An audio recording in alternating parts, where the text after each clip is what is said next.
understanding Kenya's debt situation and budget financing. The economic situation. New taxes and their implication. Impact on Wanjiku. The budget conversations that matter. Tune in to KBC Channel 1 on Thursday at 7 a.m.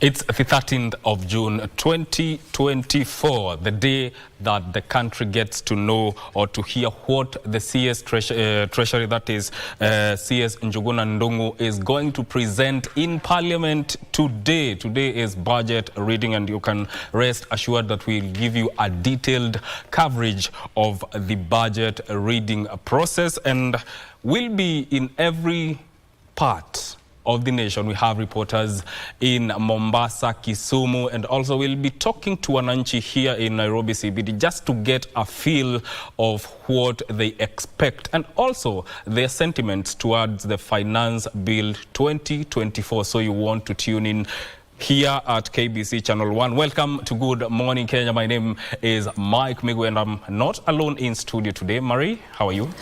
Well, a very good morning to you, Mike, and good morning to you joining us here in Nairobi and across the country. It's the D-Day. Treasury Cabinet Secretary, that is Njuguna Ndung'u, is expected to present the 4 trillion shillings 2024-25 budget today in Parliament.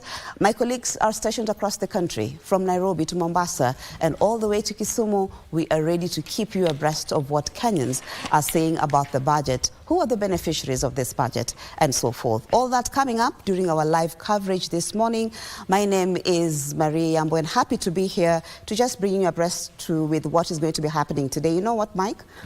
I don't know whether we're supposed to be smiling or happy, but you know, budget reading or at least presentation doesn't really, you know, bring very good vibes, if I may put it. Yes.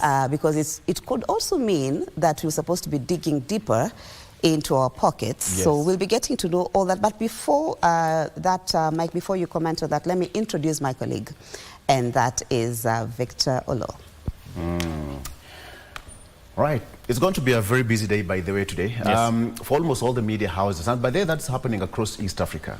So Tanzania is going to be reading their budget for the 2024-2025 financial year, as well as Kenya here. But our main focus is going to be back home. Sindio? Yes. So it is a 3.9 trillion 3.92 trillion budget, down from what it was last year, 4 point something. But then now, it's a raise of 302 billion shillings. How it's going to be spread across all the government institutions and to make sure that we get the right services that we require as citizens is going to be an interesting debate. All right, so it's going to be heated. Njuguna Ndung'u is going to be having that walk from Treasury to Parliament. Yes. I think that's, it's called Arambe Avenue.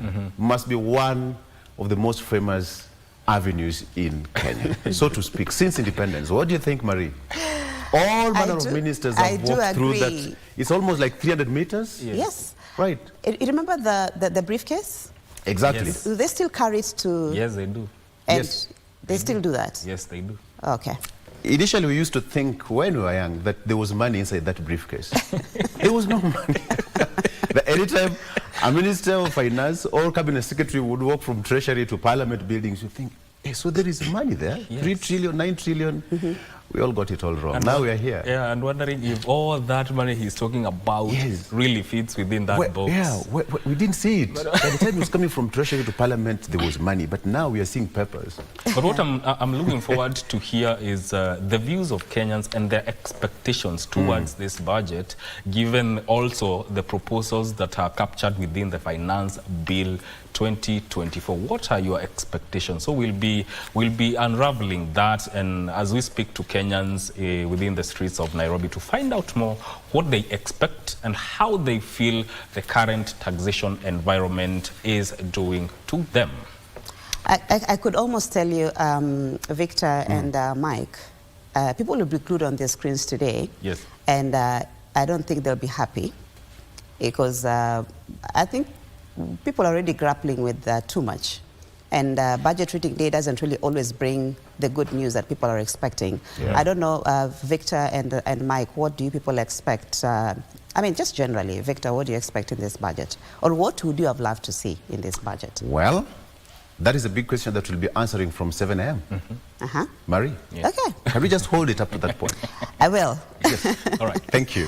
So asanteni sana. So let's begin with the news now, where Deputy President Rigathi Gachagua says the position he holds in government does not take away his right to speak his mind. Addressing those who attended the 60th anniversary celebrations of the Pharmaceutical Society of Kenya, the Deputy President said he is proud of his heritage and will continue to champion the unity of Mount Kenya region and advocate for the one-man, one-shilling revenue sharing formula without any shame.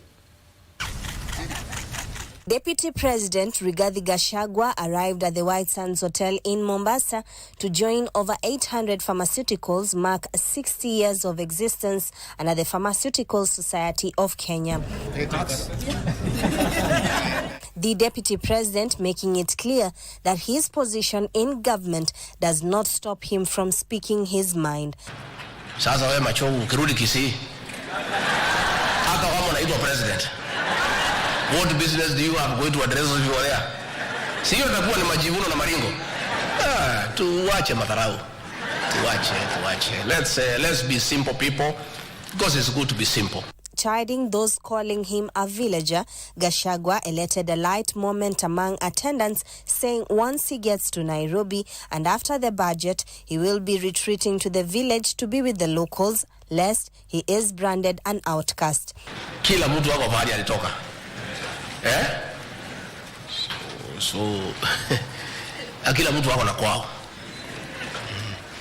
Hii Mombasa hii ni kiwanja ya kuja kutafuta riziki. Hii Nairobi tunaishi ni kiwanja ya kutafuta riziki. Lakini mwisho kabisa, si unajua bahari utarudi. So I don't know why anybody would have a problem with where we all come from. Gachagua says he will not be cowed and he is not ashamed of his ethnic background and will strive for the unity of Mount Kenya region, and he will continue championing the one-man, one-shilling revenue sharing formula. And let's not pretend that we are what we are not. And nobody should ever feel embarrassed about your origin, your identity and your language. Hizo vitu ulipatiwa na Mwenyezi Mungu bure without any application. And God never told you where to be born and among which people. On drug abuse, the Deputy President said government will remain steadfast on the crackdown of counterfeits and unlicensed practitioners, whom he termed enemies of this country. A lot of young people, even in this town of Mombasa, getting a lot of syrups and mixing them with other things to get a very dangerous combination that is harmful to our children. I want to call upon all those professionals who run pharmacies and chemists to live up to your oath and just do the right thing. Please don't. So far, we have done governance reforms at KEMSA. It is not operating optimally, but I know with the efforts that we are putting in place, we should be able to operate optimally. The practitioners call for the adoption of the Pharmacy Practice Bill, the countrywide rationalization of regulations of health products and technologies, as well as increased representation in government for them to have a voice. Juni Karisambele from Mombasa County. Thank you, Jenny. National Assembly Majority Leader Kimani Ichung'wah was put to task by legislators to explain why the Deputy President Rigathi Gachagua had boarded a commercial airline to Mombasa for an official function. Legislators queried the safety of the second in command, demanding to know why he had not used a military chopper. Ishungwa, however, dismissed claims Gachagua had been denied access to the military chopper, adding that the DP had preferred to use the national airline for his travel. At the same time, Ishungwa cautioned a section of bloggers over their remarks, which he said bordered on treason. It is these photos of Deputy President carrying his luggage and boarding the national airline, which surfaced online on Tuesday, that triggered debate in Parliament, with legislators demanding answers from the majority leader over his safety. Honorable Speaker, this House appropriates and budgets for travels of the Deputy President, Honorable Speaker, and at no given time have we ever envisaged a situation where he takes a commercial flight. Why we are talking as a parliament? Because it is here that we discuss matters of concern to the people. And surely, Deputy President pulling a trolley is of matters of concern to the public. It is not unusual, because I don't know why anybody would think it's unusual for the Deputy President to travel with our national carrier, Kenya Airways. I think the only unusual thing that happened yesterday, Honorable Speaker, and maybe that may have gotten the attention of the Honorable Jared Okello, was the Deputy President towing a bag and posing for a photograph. The Deputy President was not short of staff and personnel to carry his bags, including photographers who are taking those photos, Honorable Speaker, and therefore his security was not in question at all. Further, Ishungwa stated that the DP had a designated aircraft at his disposal for use. The Deputy President has a police aircraft designated for his use, which currently is under maintenance, and the Cabinet Secretary tells me in the next few weeks they will have finalized with its maintenance, but to assure the country that both the President, the Deputy President, the Office of the Prime Cabinet Secretary, from what the Minister for Defense has informed me, may in writing ask for use of military aircraft. For fuel, for wear and tear, you pay for it from the budget in your office. Only the President, as Commander-in-Chief, has unfettered access to use of military aircraft. This comes after the DP, who arrived late at two separate presidential events, stated he had faced logistical challenges. I have checked those facts. The day that the Honorable Okello refers to on Madaraka Day, the Office of the Deputy President never requested through the Office of the Head of Public Service to be facilitated with a military transportation, and he opted to use other means of transportation. As to why he had to keep the President and the country waiting for 40 minutes, that, Honorable Speaker, is a matter I am not able to engage in. The leader of the majority further scoffed at bloggers for posting content that he warned bordered on treason. It's unfortunate that bloggers who work for senior officers of this government can post write-ups on social media, either wishing, anticipating, or praying for the occasioning of a vacancy in the office of the President, and purporting that the Deputy President is only an inch away from the presidency should anything happen to the President. Meanwhile, the report on the Finance Bill 2024 by the National Assembly Finance Committee is set to be tabled in the House for debate next week, Tuesday.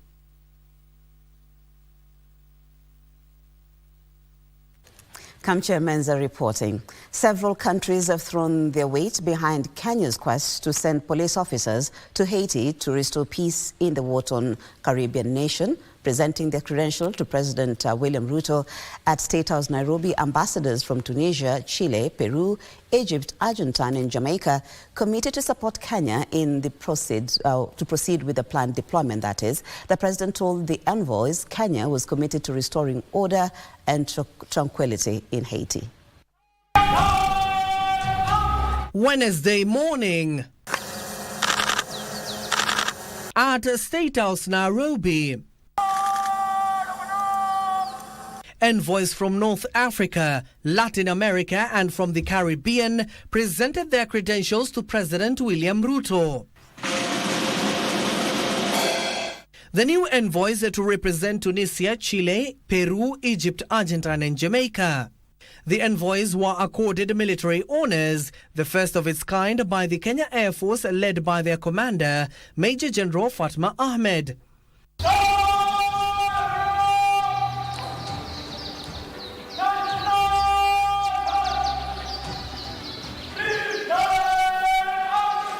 Then the national anthem of Kenya, and the country is represented by the 6 envoys. One after the other, the ambassadors committed to boost ties with Kenya on trade, development and climate change. The envoys recognize Kenya's effort to restore order in the Caribbean nation of Haiti. To lead the multinational support mission to Haiti and its interest in restoring stability to Haiti. And we reaffirm Jamaica's commitment to supporting this critical mission. We especially want to express our recognition and gratitude to the Republic of Kenya for the leadership and commitment shown in the mission of Haiti's recovery.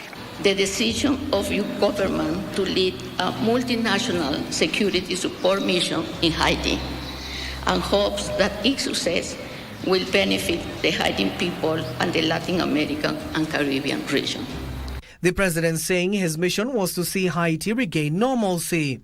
I also welcome the support of your government in the leadership of Kenya on the mission to Haiti to restore stability in that country. The 6 included Anwar Ben Youssef of Tunisia, Patricio Alberto of Chile, Argentine's Luis Alejandro Levitt, Peru's Romy Sonia, Egypt's Dr. Sabit Subasic, and Jamaica's Joanne Thomas Edwards joined 16 other ambassadors and high commissioners who presented their credentials to President William Ruto in March 2024 and late last year. Present for the event was the Prime Cabinet Secretary Musalia Mudavadi, Head of Public Service Felix Koskei, Deputy Chief of Staff Josephat Nanok, and the Principal Secretary for Foreign Affairs Korir Singoi.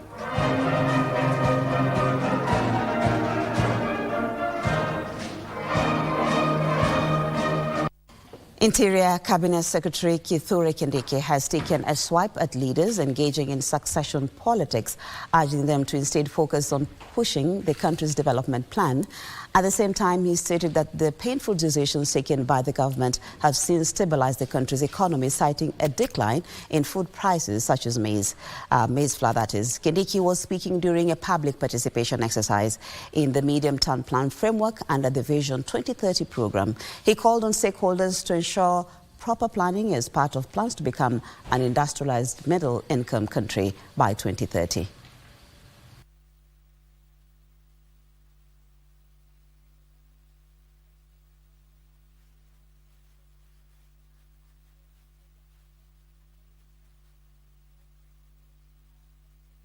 We have not been able to do much. That is the honest truth. The government could not do much because we are paying debts, we are stabilizing the economy, but now going forward, you're going to see the president here, you're going to see other ministers here, PSs, and they are not just coming to visit. They will be coming to launch, commission, and bring the various projects that now we are rolling out from this financial year. But I also want to bring a message of hope that the worst days, the most painful days are now behind us.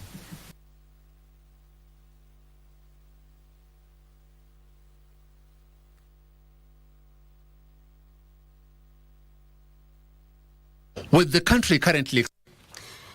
Education Cabinet Secretary Ezekiel Machogu has challenged local universities to undertake cutting-edge research initiatives that will usher the country into the fourth industrial revolution. The CS has further urged institutions of higher learning to churn out students equipped with relevant skills necessary for them to contribute in the country's development agenda. With the country currently experiencing swift technological advancements in various sectors, the Ministry of Education is challenging universities to delve deeply into the study of the use of artificial intelligence. where are we now? In the fourth industrial revolution, where the entire world is talking about AI, robotics, which is going to be revolutionary, transformative in many ways, and we cannot be able to remain behind. And we expect the universities to take the lead in this. CS Machogu has further asked universities to provide solutions on how to boost implementation of the competence-based curriculum and the bottom-up transformation agenda. The CS was addressing over 300 delegates attending the 4th biennial conference in Nairobi. The conference, whose theme is catalyzing systematic social transformation through research and innovation, is expected to address curriculum reform, skill development, and sustainable funding models. It is therefore incumbent upon universities as leaders in knowledge creation, research and innovation to find solutions to the myriad of challenges in our society. Addressing the conference, stakeholders from public and private universities have, among others, emphasized the need for more funding towards research work in the universities and close collaboration among institutions in the area of research. And universities can promote interdisciplinary research by breaking down traditional academic silos and encouraging collaboration across different fields and disciplines. It is our humble appeal through our CS to the government to gradually increase the allocation to research until we reach the desired target. To matters taxation, where the Kenya Revenue Authority hopes to reduce the tax burden on individuals and businesses through its amnesty program, ultimately fostering a culture of tax compliance.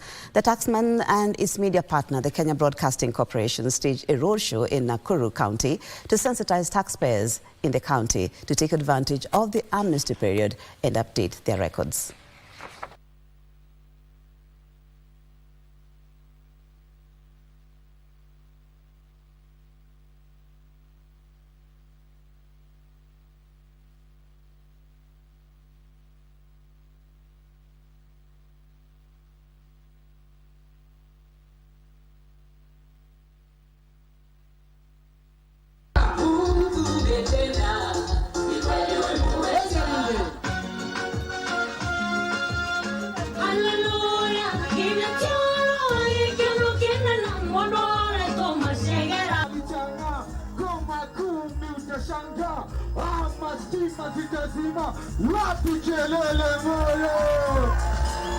Hii ni msamaha ambao mnapewa na KRA kwa wale ambao mmepata PIN lakini hamjakuwa mkifile.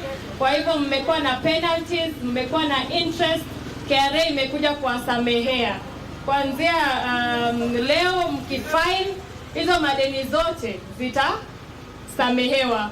Kwa hivyo kama uko na PIN, hata kama hauna mapato, unapaswa kufile your returns kila mwaka. Labda ulichukua PIN kwa unanunua shamba, ama ulichukua PIN umefurahia umefika 18 years, ama umechukua PIN ndio uende ukafungue bank account. Hiyo PIN hata kama we ni student na uko nayo, unapaswa kufile return. Remember kwamba wale ambao hawezi kutufikia unaweza kujisajili kwa www.ajira.go.ke. Ukifika pale, teremka pale studio mashinani, book a session for free and we'll do for you free production, imagine.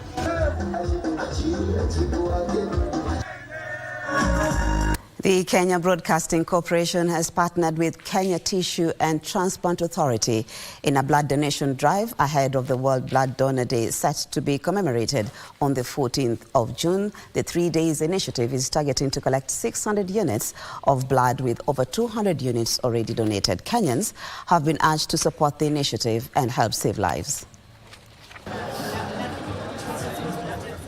The second day of the drive, tens of Kenyans converged at the Kenya National Archives grounds for the noble cause. The massive mobilization is aimed at replenishing the country's blood banks. Our aim is to collect more than 500 units of blood, 500,000 units to be specific, 540,000 per year, which is 1% of our population. Kenya Tissue and Transplant Authority Regional Director Festus Koech, who spearheaded the drive, noted the blood collected will help Kenyans in different hospitals across the country. After processing and screening, we issue safe blood to all the hospitals, notwithstanding private, public, mission hospitals, and even military. Dennis Ondera, a resident in Nairobi, started the act of compassion in 2020 when his wife was about to deliver. Nikaambiwa lazima nitafute watu wawili watatu ili ni donate blood ili msaidie wakati anaenda kujifungua. Sikupata mtu lakini nilijitolea na nikadonate blood ambayo ilitoka almost 2 liters. His story resonating with many others who also turned up for the cause. We realized that there are so many accidents happening, there are so many people who are sick and they are in dire need of blood. Nimeweza kupata pia changamoto ya baridi kidogo, sasa kufeel kama mwili wangu hauko stable.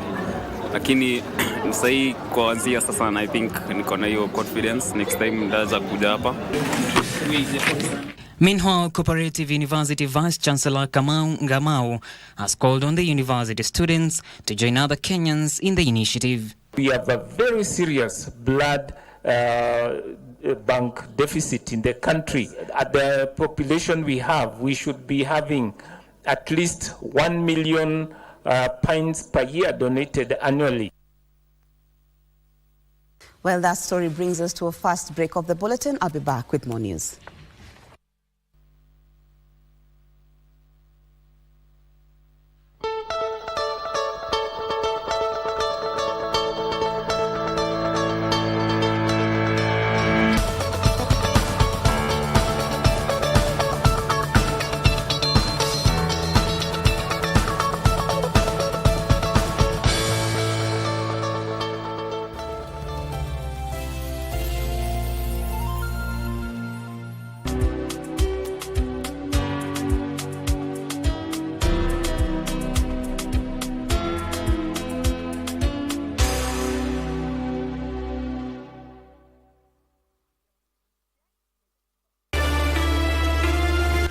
Utajuaje nani amechaguliwa?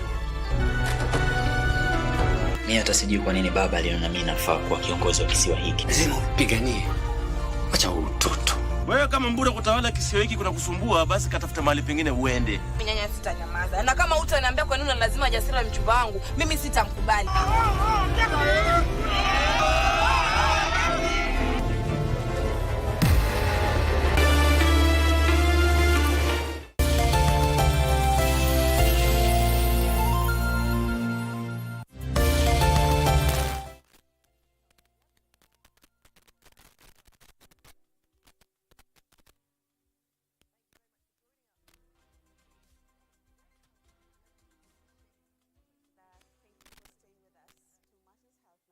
Professionals have been urged to uphold professional standards in handling patients. This was the message during the launch of the Kenya Health Professions Oversight Authority 2023-24 to 2027-28 strategic plan. Principal Secretary, State Department for Public Health and Professional Standards, that is Mary Muriuki, presiding over the event, called on the health professionals to uphold integrity and professionalism in discharging their duties, as well as support rollout of community health promoters in line with the government's shift to preventive care. Additionally, she pledged to lobby for a public health day in the health calendar to educate Kenyans on observing good hygiene for the public good.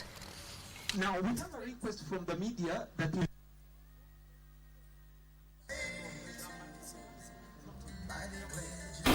we've already rolled out the Community Health Promoters Program. We have in the process of the transition of the national from NHIF to SHIF.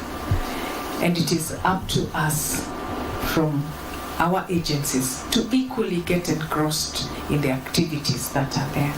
With an estimated resource requiring up to 2.481 billion, we are committed to leverage a diverse array of funding sources, including the exchequer, appropriation in aid, and external partnership. That the authority is mandated to facilitate resolution of complaints that the public, if they are dissatisfied with services in the health sector, where do they go? They have to report this to the Health Oversight Authority, but we have set structures on how the reporting of the complaints is done. Let's cross over to Geneva, where employers have been urged to uphold the rights of employees and ensure they provide an environment where employees are respected and afforded opportunities to thrive. Speaking on the sidelines of the 112th session of International Labour Conference in Geneva, Switzerland, Labour and Social Protection Cabinet Secretary Florence Bore challenged governments to commit to strengthening laws that will advance equal opportunities for sustainable development. Government officials, employers and worker delegates from the International Labour Organization's 187 member states have converged in Geneva, Switzerland for the 112th session of the International Labour Conference to address a wide range of issues, especially the protection of workers' rights.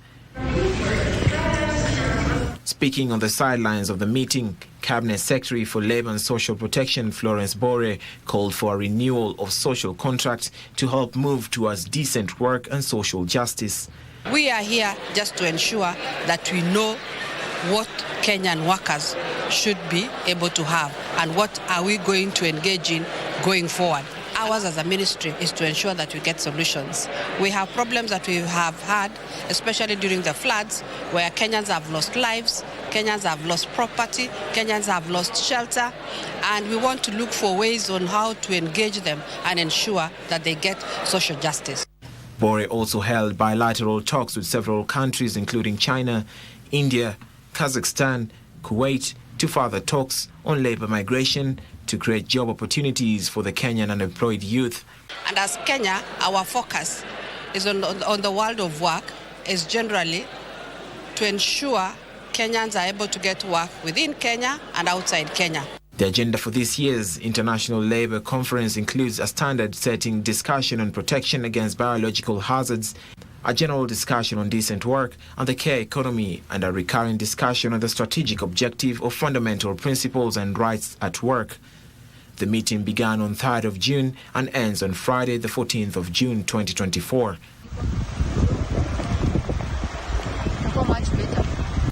Alvin Kaunda reporting there. Now, Cabinet Secretary for Information, Communication and the Digital Economy, Eliud Owalo, said the government will fast-track the adoption of artificial intelligence, that is AI, in data in implementing reforms while safeguarding the integrity and security of the process. The CS said AI technology will get rid of, he said that AI will get rid of cartels who thrive in defrauding citizens of their land cases and the cases of missing files and others. The third Regional Research Conference opened its doors Tuesday at the Kenya School of Government in Kabete, Nairobi County. This year's theme is Data, Innovation and Technology for Land Governance. Who also, in overseeing matters of digitization across all sectors, is also helping us have ideas on how we benchmark. What challenges have there been in digitization in other sectors? And now we are creating a huge database, and we want to work with the partnership with the National Land Commission so that we have the technical expertise and also the social expertise. So as a university, we are hands-on and we also work in the communities. Cabinet Secretary for Information, Communication and Digital Economy, Eliud Owalo, said the government will continue to redouble its efforts to fast-track the adoption of artificial intelligence in land reforms. There is a wide array of opportunities for partnership between the Ministry of ICT and the Ministry of Lands on one hand and the National Land Commission on the other. And we need to work together. In fact, failure is not an option. Experts in the conference will identify and discuss policy recommendations and best practices that can contribute to the improvement of land governance, sustainable land use, and the recognition of land rights. There are cartels, there are fraudsters, there are many people, both out and inside, who are not happy with transparency through digitization. But that will be a thing of the past. Work with us in partnership so that in the process you ensure that we get customized training for all those involved in all aspects of land management.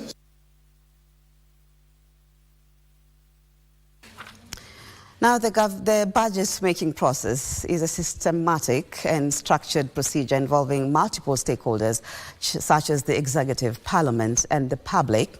Now, the budget-making process is guided by the 2010 Constitution and the Public Finance Management Act of 2012. Here is Trevor Ngendo with a detailed chronological breakdown of the budget-making process. The budget preparation process is initiated by the National Treasury, marking the first stage that happens between 30th of August to 30th of April. The National Treasury issues the budget circular to government ministries, departments and agencies outlining guidelines, timelines, policy priorities and expenditure ceilings for the preparation of budget estimates. Sector working groups comprising representatives from ministries, departments and agencies are formed to review sectoral policies and projects, ensuring budget proposals align with national priorities.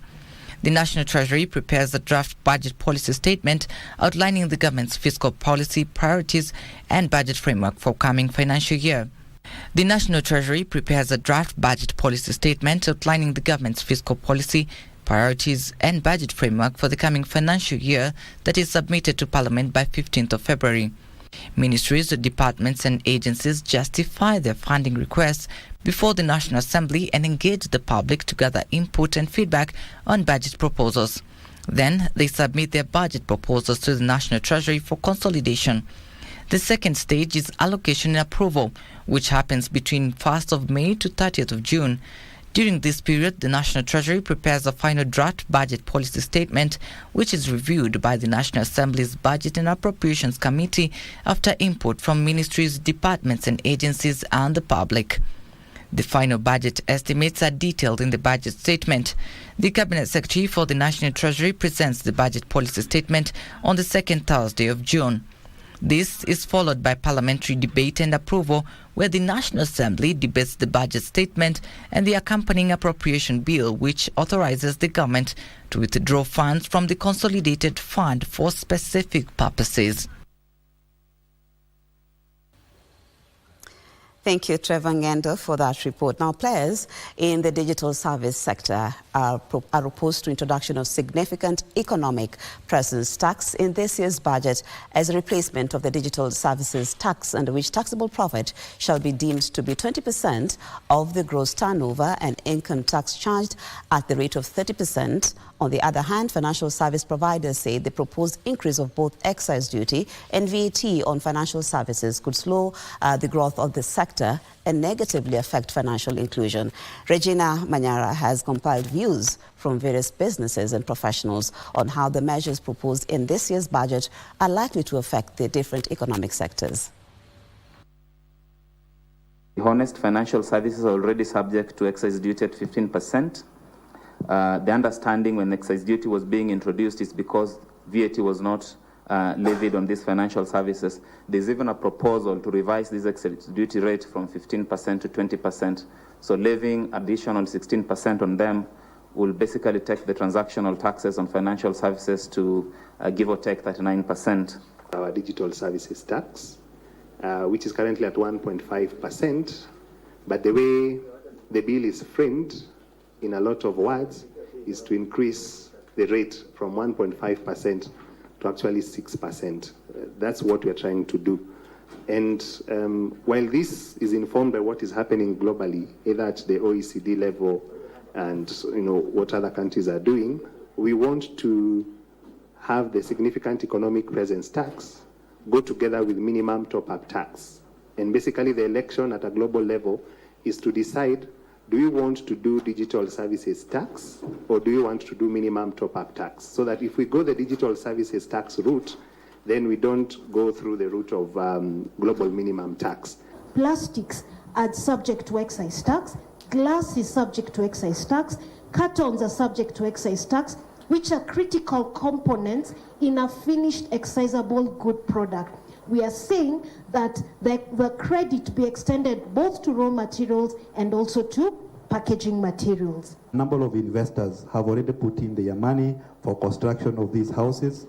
on the understanding that the tax that they are to pay is 15%, and therefore repealing this particular, preferential tax rate then creates a problem.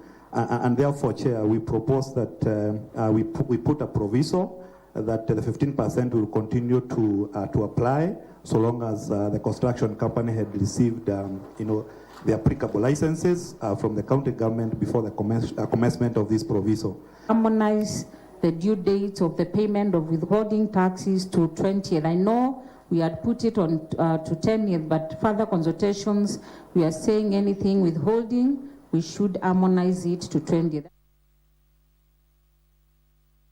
Let's now shift gears to sports, where the Kenya Under-18 men's and women's teams to the FIBA Under-18 Zone 5 qualifiers are through to the semi-final scheduled for today, that is, at the Lugogo Indoor Arena, where they will meet their Rwandese counterparts, hoping to avenge their losses in the group matches.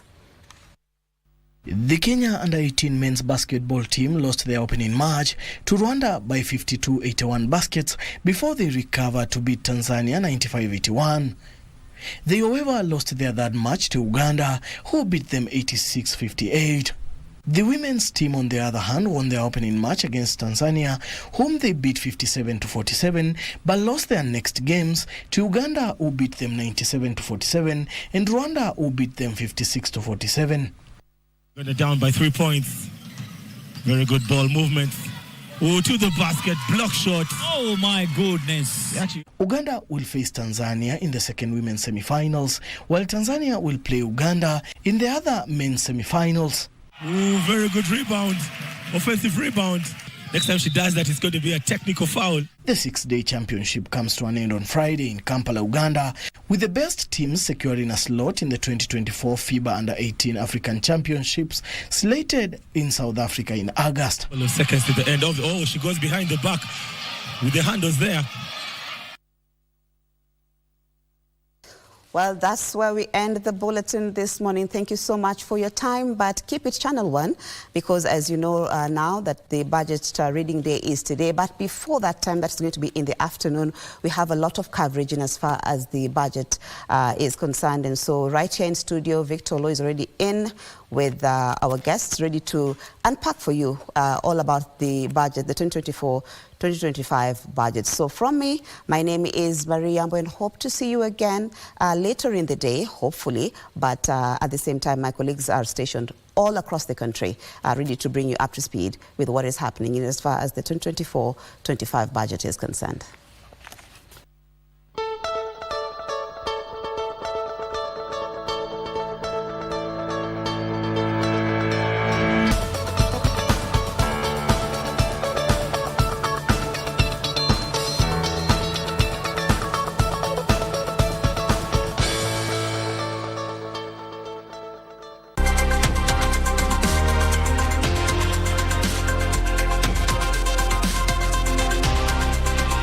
So much there, Marie, for that.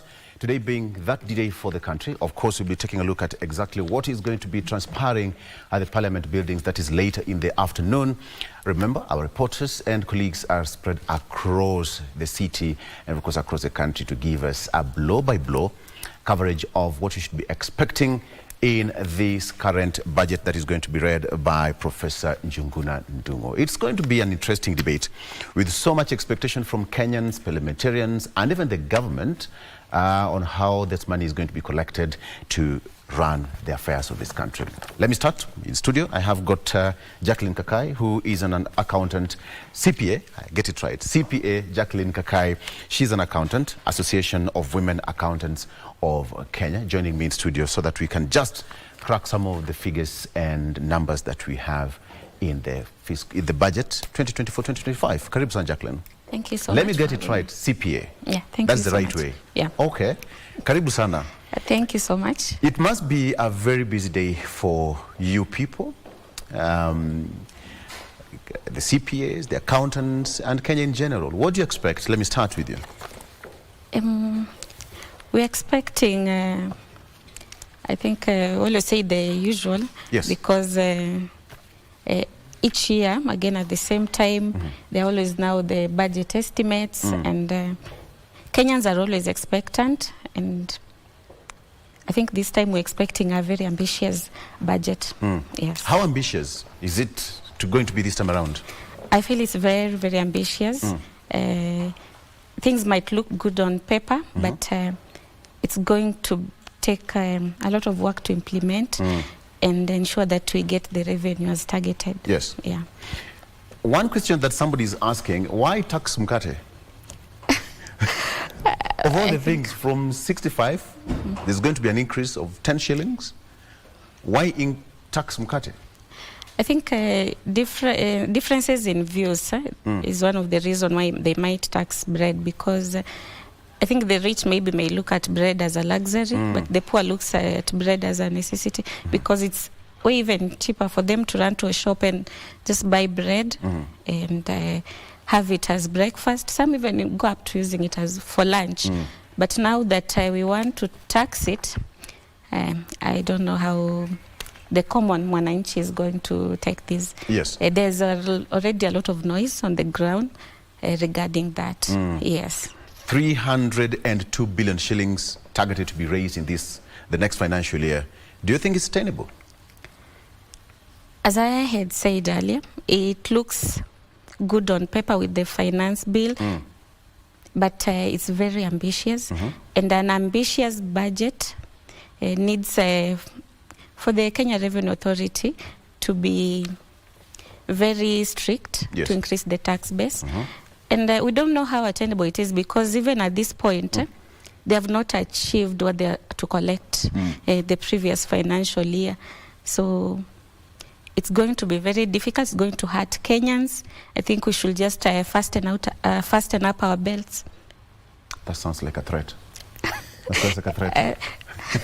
No, I think I'm just calling for psychological preparedness for everyone. You mentioned that this month is Men's Month, so we need to have mental awareness. Yeah, I think we should just come up with a program where we'll be going for those, for us just to talk. Yes. Because for men or for the entire country? No, for the entire country, because our mental capacity is going to be tested. Okay. Yeah. Jacqueline, let me take you through the papers, and before we come back to that discussion, stick with us, all right? So, on the front page of the Daily Nation, as always, Ruto faces Mount Kenya, all right? Ruto faces Mount Kenya. President William Ruto's return to the mountain today will see him come face-to-face with issues threatening to foment a rebellion against his government, even as he seeks to pacify a region that voted for him almost to a man in the 2022 general election. The president is headed to Meru today to attend a farmers' function. So Ruto faces Mount Kenya. That is on the front page of the Daily Nation. So this is what the president is most likely to confront. Protest by Gachagua and Uhuru. We had that over the weekend, and now we also have opposition to new taxes, something that we'll be talking about here with CPA Jacqueline, with places of Miraa and Mogoka, an issue that has been dotted headlines for the past few weeks or so, and now there is that aspect of coffee and tea reforms in the mountain. Those are some of the things that the president will be facing at the mountain. So in terms of politics, there is that 6.8 billion shillings debt owed by coffee farmers to be written off. So again, what is the president going to tell the mountain? That is what we have on the front page still of the Daily Nation. Pass quote-unquote punitive tax bill without changes, MPs told. Pass punitive tax bill without changes, MPs told. We have that here, where the Treasury wants Parliament to adopt punitive tax measures contained in the Finance Bill 2024 in order to raise revenue to pay Kenya's debt that currently stands at 11.2 trillion shillings. 11.2 trillion shillings, the current debt. Yes. That is a huge one. Do you think the government is going to achieve this before we head to 2027 general election? Because the interest also keeps on accruing. Yes. Yeah. Every year the interest will accrue, and at the end of the day, we still have the expenditure that the government needs to take care of. So, in as much as they try, or as a government tries to push for debt clearance, it will take a toll on Kenyans. They might reduce it, but they might not be able to sort it out by 2027. Yeah, realistically. Okay. front page of the Star, before we come back for more, Ruto allies tell DP, you are a drama king. That's on the front page of the Star newspaper. Ruto allies tell DP, you are drama king. So here we have it. Gachagua says that people should be proud of their origin and nobody should be ashamed. That he stated, or he said yesterday in Mombasa. And now, because of that, there's now some feud which is escalating as CES's MPs take on Rigathi, terming him divisive figure. Divisive figure because of others are saying that he's seeking sympathy or general public sympathy. Some calling him a divider, or as they may call him, divisive figure. Is it? So Gachagua says that people should be proud of their origin and nobody should be ashamed. We have got members here who majority leader, Kimani Ichung'wah, Kirinyaga Governor, Anne Waiguru. We also have Public Service CS, Moses Kuria, Kiaru MP Ndindi Nyoro, Edward Muriu, etc., etc. That is what's happening in the Kenya Kwanza administration. But is it? Ruto team, why higher taxes painful necessity? Why higher taxes painful necessity? Is it? Yeah, at the moment, at the point where we are as Kenyans, yeah, it's a necessity for us, but he can do better than that. You don't need to hurt people who are hurting already. Yes, because Kenyans are basically borrowing to survive. Somebody asked a question that if you are in business right now, are you making business to make profit or to survive? What do you think is happening currently in the entrepreneurial field? Most of them are surviving in business, and that's why you see even there's a lot of layoffs. Some people are being rendered jobless because, as we are saying, businesses are fighting to survive. They are basically fighting to survive, not because they are making profit or anything. So, and you're finding even borrowing for them in banks is very difficult at the moment. So it is not easy for businesses. They are really struggling. Yeah. Yes. There is that question of CS explaining why he rejected taxes on e-mobility sector. Murkomen says that move will greatly harm industry that's still in its early stages to raise more money in the fuel to raise it. And perhaps this one also escalates in terms of the maintenance, the road maintenance, the levy, etc., etc. But don't you think this is going to be more of like a double taxation to the motorists in the country? I think motorists in the country should be prepared because unless something is done, motorists are facing a lot of double taxation. And you see even there's another one coming up. Yes. The 2.5 motor vehicle tax. So I think this will, as they were saying, it will even discourage some people from owning vehicles. You will just prefer getting an Uber, go wherever you are going and just come back. Yeah. Because at the end of the day, it's going to be very expensive for you to own a vehicle. Motor vehicles are being owned for convenience purposes. So at the end of the day, the government should not just look at itself. It's very selfish to just look at you as a government, your quest to raise revenue. I think we should also look at the people put you in place. What do they want? What do they want? Yes. Hold that thought. All right. Let me take you on the front page of the Standard newspaper today.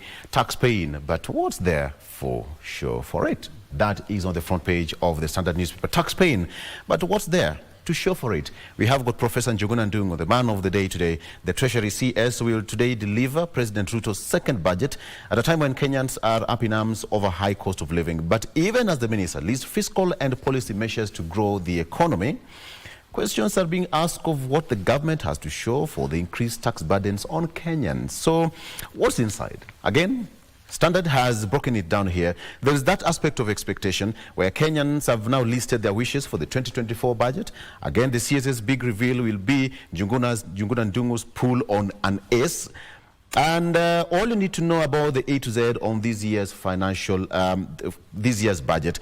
And the question is, what are the secrets? Can somebody just go back to the shelf and pick the late President Mwai Kibaki's notebook of running the economy and paste it here? Can it work? Yes, I know times have changed and all that, but can it be a matter of copy-paste? Different regimes will work differently. They might borrow a few things, but not just copy-paste, because as you have said yourself, time changes, and the change is as good as rest. This government regime cannot work as Mwai Kibaki's, but there are few things they can borrow, and to ensure that the government is running smoothly. Because at the end of the day, we all know, some of us maybe were younger during that time, but we can still see our parents training right now compared to that time. Yes, so they can't go back. I think there's various people are still in government who are in former President Kibaki's government. They can still consult them. I think that's where older politicians come in as much as we are pushing for a younger or a new generation of younger politicians, then the old need to be there for consultation, for guidance, what really happened, what was happening during that time. During that time, okay. So, 3.9 trillion shillings budget. The size of President Ruto's administration's second budget since assuming power following the 2022 general election. We'll be crunching that figure shortly. Now there is that ghost of revenge return to haunt former President Uhuru Kenyatta's frustrations over delayed release of funding to his office is again karma personified after he blocked former Prime Minister Raila Odinga and ex-Vice President Kalonzo Musyoka 10 years ago from accessing parks. So the good book says that do good unto others because it will also come back to you. I don't know. That is politics. Again, Kenyans prepare for painful tax burden ahead of budget reading. Let me give you some figures here. Budget process timeline. There is a timeline of how to prepare budget. It is a process that it's a tedious one, including public participation that ended not too long ago with different entities, different organizations, individuals, companies giving their input. But one thing that stood out is that some of the big companies in the country also post the finance bill, name withheld, but they also submitted their reservations on the finance bill. Why do you think that's really a big issue to those big companies, who again in turn are some of the biggest employers? Yeah, because number one, they know it's going to hurt them and hurt the economy in the long run. And you know, the problem I'm having is our leaders, they say they're giving us public participation. You know, public participation should be given and then the views of these people taken into consideration, amendments made where necessary. But I think it's being done as a formality to ensure that the legality of the process is there. Yes. But not because they really want to take into consideration what Kenyans or the participants who are giving their views are interested in. So really, if you realize that big companies are concerned, you realize that Kenyans are concerned and they have given their views, kindly check on this, kindly amend this.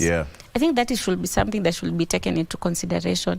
But you see, if you're asking, was public participation done? Yes, that is, it's legal.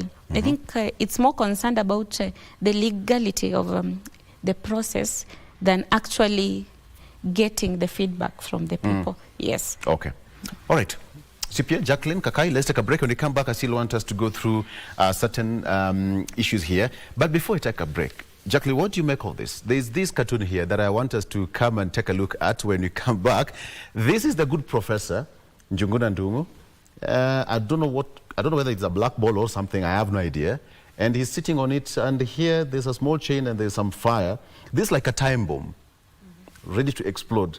And then it's written National Treasury and Economics Planning. See the way he's sitting pretty? Yes.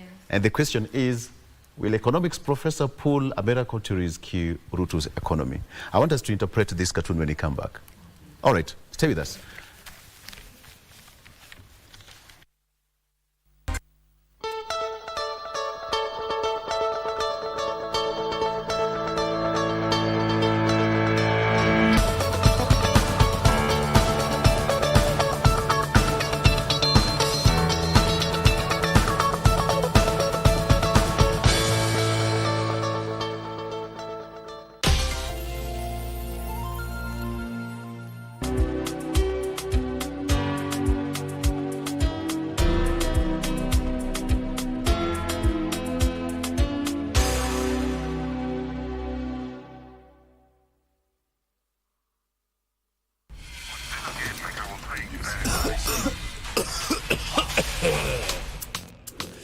kikohozi cha muda wowote, kutokwa na jasho kwa wingi usiku, uchungu kwenye kifua, afya kudhoofika, tafuta matibabu.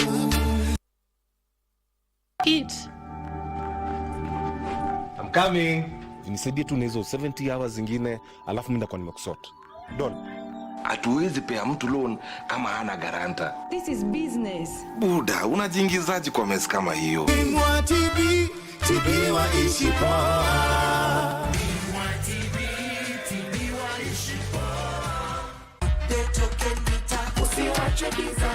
Unajua, token mita yako inahitaji system update.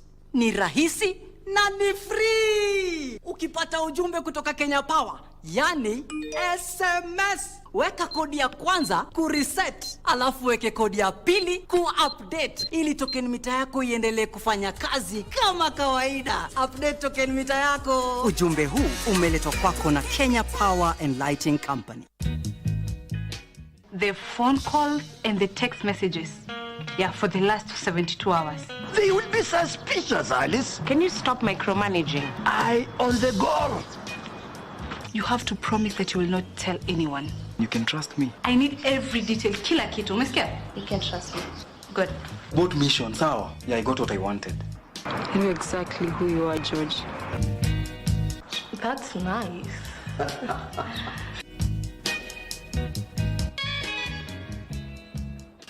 I think I need to get going. Sit down. I said you can leave. And I said, sit down. As long as it does not involve someone dying, I am in. Why would you even think of that? Ingalo, experience prepares you for the worst test. Why do you like preying on innocent souls? I know you need my help. Let me tell you, my brother, all I am asking is you to give Caesar what belongs to Caesar, okay? This can be your plan. We present this to the dean. Yes, we warrant her, Leo. Yes, I know. I'm sorry. I ran into a little trouble, okay? And stop calling me that. We are not peers. We are not peers, eh? Maybe I should let your peers help you.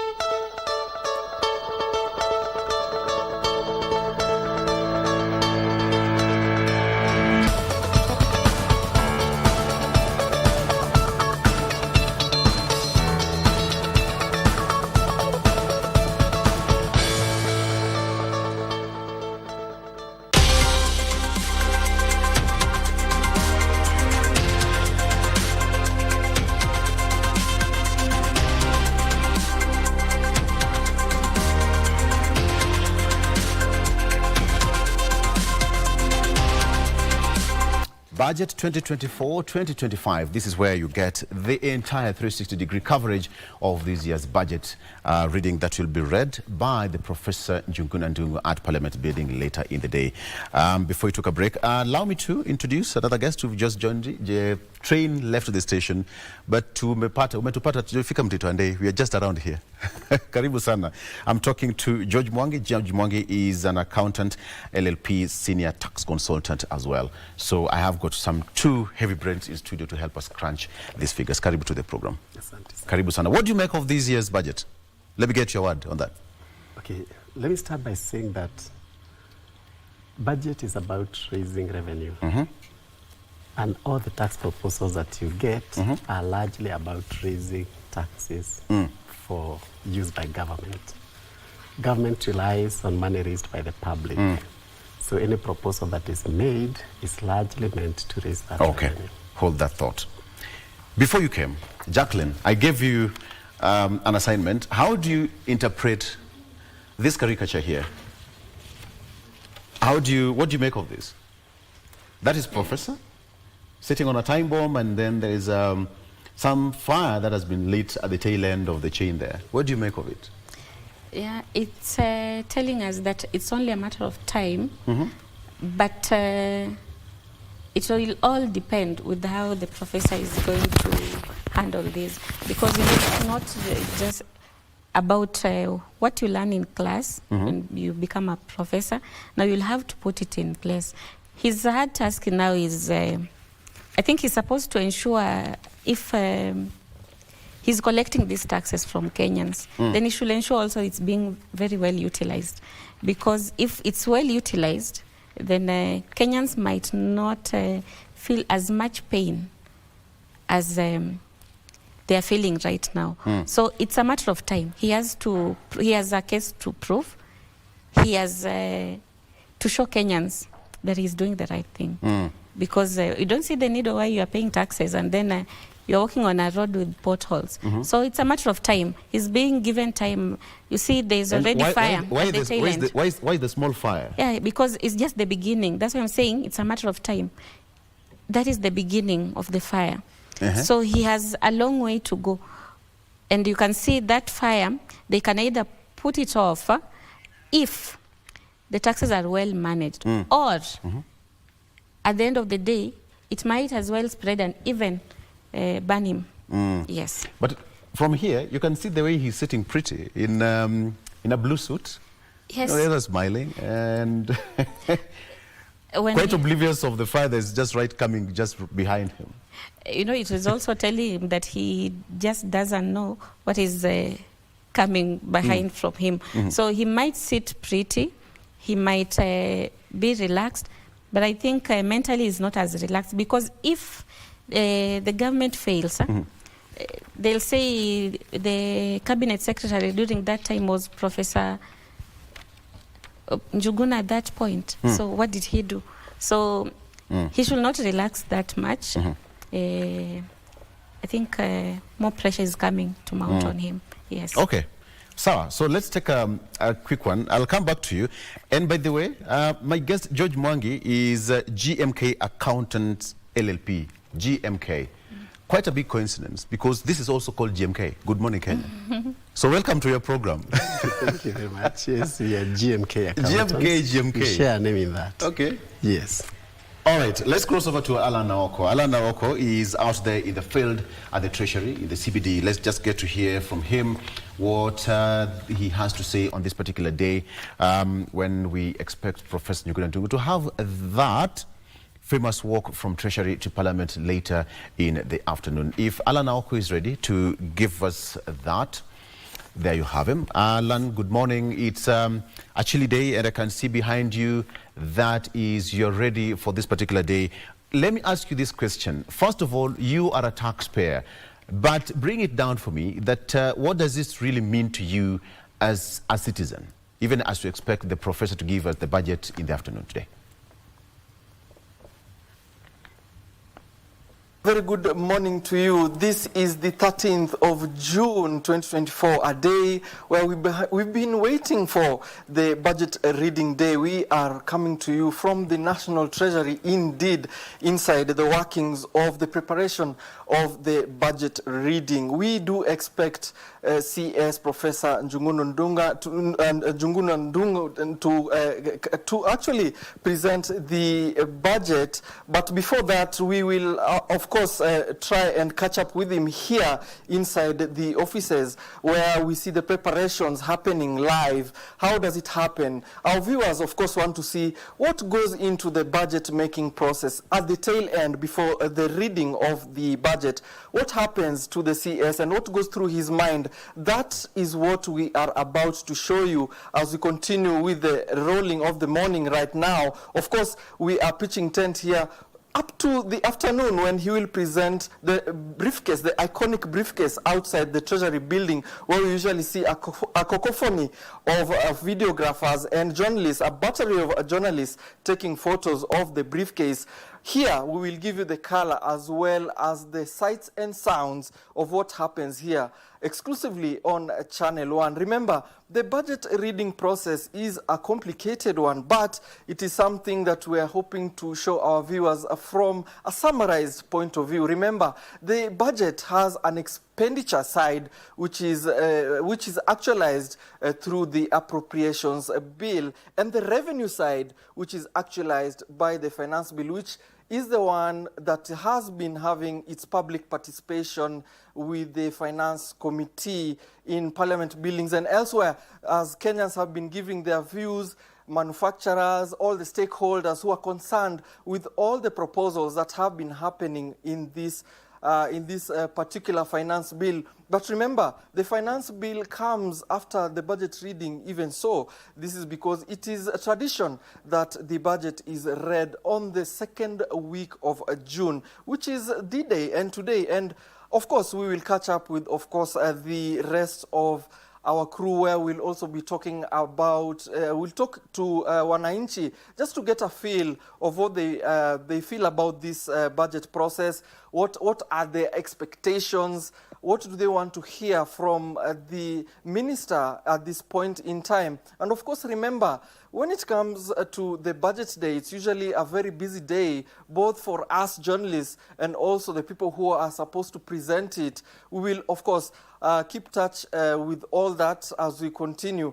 But for now, we just want to let you know that we are inside the National Treasury, and it is a privilege. And we will, of course, give you all the details as they come, coming from the office of the PS, Dr. Chris Kipto, and also the CS himself, Professor Ndungu Njunguna, just to give you a feel of what happens when he's about to read the budget process. Of course, now, what's happening now, what we have seen as we came in, is just a few preparations. He's in his office already. Yes, he's an early riser. He's already in the office, probably doing some of his briefings with his PS. Of course, his PSs are also here, just to make sure that everything is ready for the afternoon.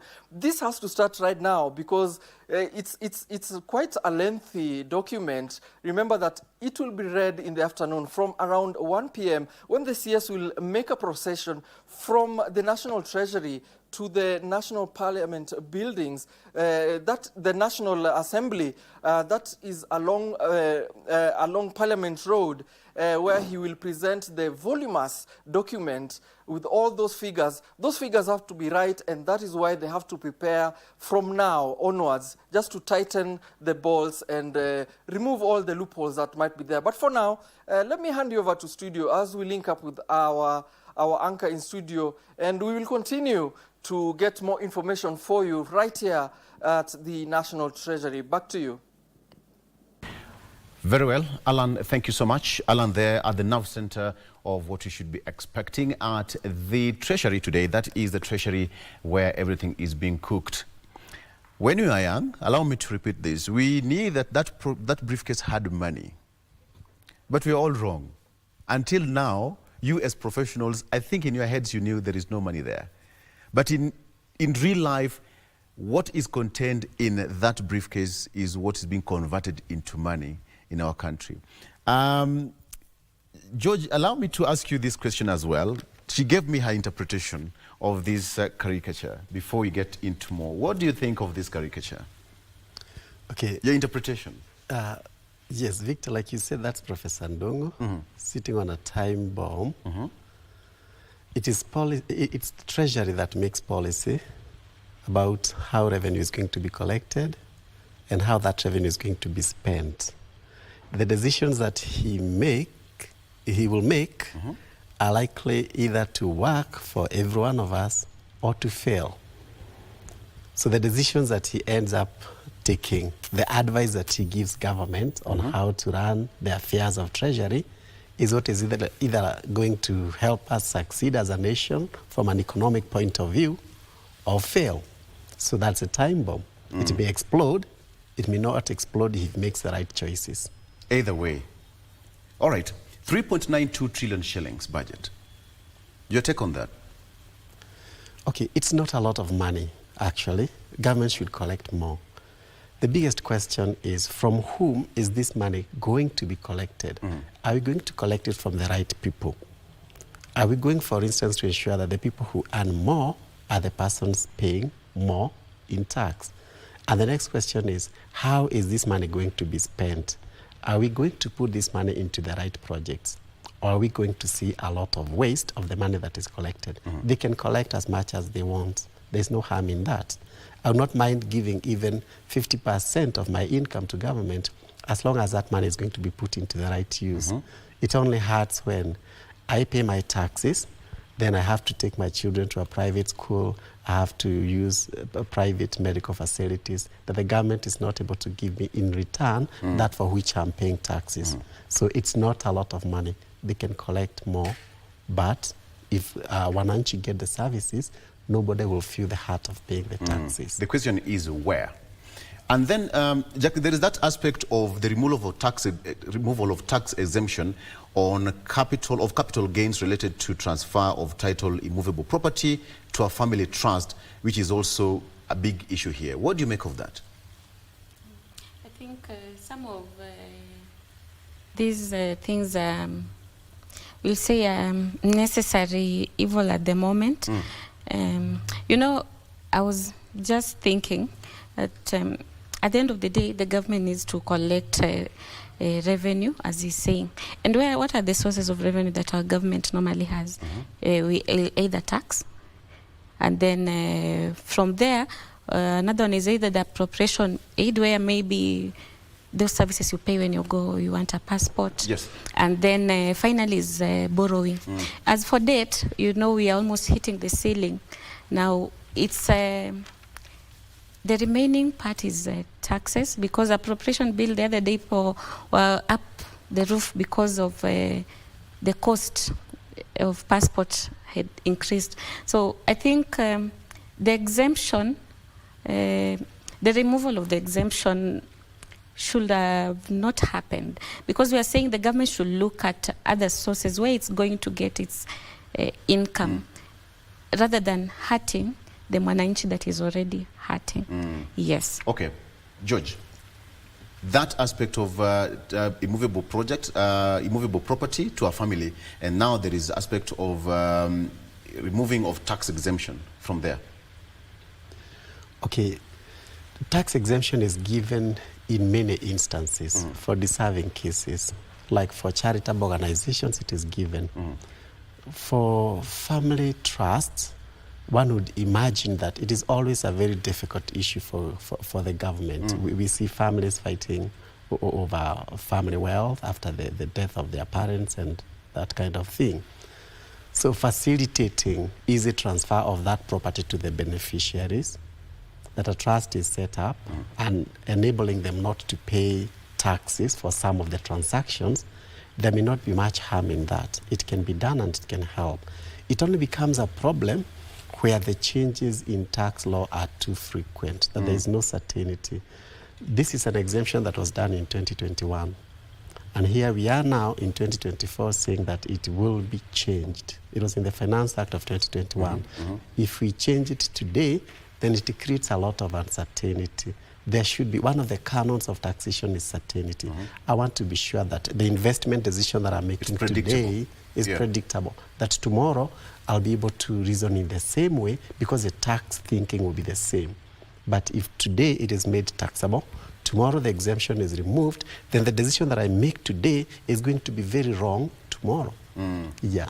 I want to ask you this question, Jacqueline, because you're heading to our sister station there. There's aspect of new withholding tax, more so to the creatives. And they've been up in arms, you know, this is my own, this intellectual property, you're still also taxing it and all that. What do you really think of the creative economy? The digital superhighway, the government really pushed that, and a majority of youth ventured into it. Was it a trap for them? Get there, get the internet, work there, but we are coming for you. For me, I don't think it's a trap. You know, the government, as I told you earlier, it's trying to also broaden the tax base. Yes. And you see, there are also those what we call the hard to tax sectors. So if you're making money and you are enjoying some of the services as a citizen, I don't see any problem with you coming up and helping fund the same government. It's only, it calls for them to also be rational about it, because if they don't pay taxes and they're making money, then is the tax system being fair? Because if a content creator let's say, for instance, we always say, I don't know if it's true, but they'll flaunt the millions they're making, the cars they're buying, and they don't want that element of Kenyans tax. are creative, and you're dealing with the creatives. Okay, we will take that, but some of them, ideally, they're really making a lot of money. And then there's this businessman who's also struggling, and he's also paying taxes on his business. So at the end of the day, for that fairness, for that equality to be created, it's imperative that that tax be paid. Yes. Yeah, so for me, I think it's not as bad as it looks. So, and the digital economy also wants to be taxed. Yes. Yes. The new withholding tax, George, the creative industry, everybody want to get, you know, that money whichever way they want. But then, look at it this way. Earlier she talked about widening the tax base. But that is not what the government is planning to do. Now, widening the tax base would mean creating more jobs.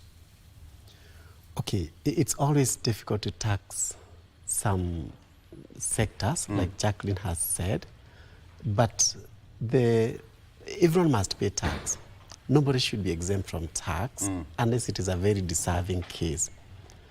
The issue of withholding tax is mainly done to enhance compliance.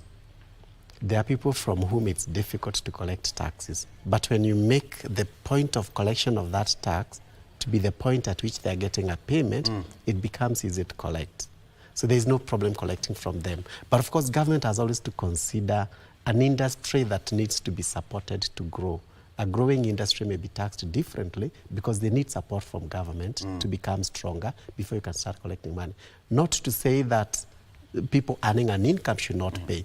The next thing that should be put in place where tax is being withheld is that the process of getting a refund to any person who paid tax, who should not have paid tax in the first place, should also be simple.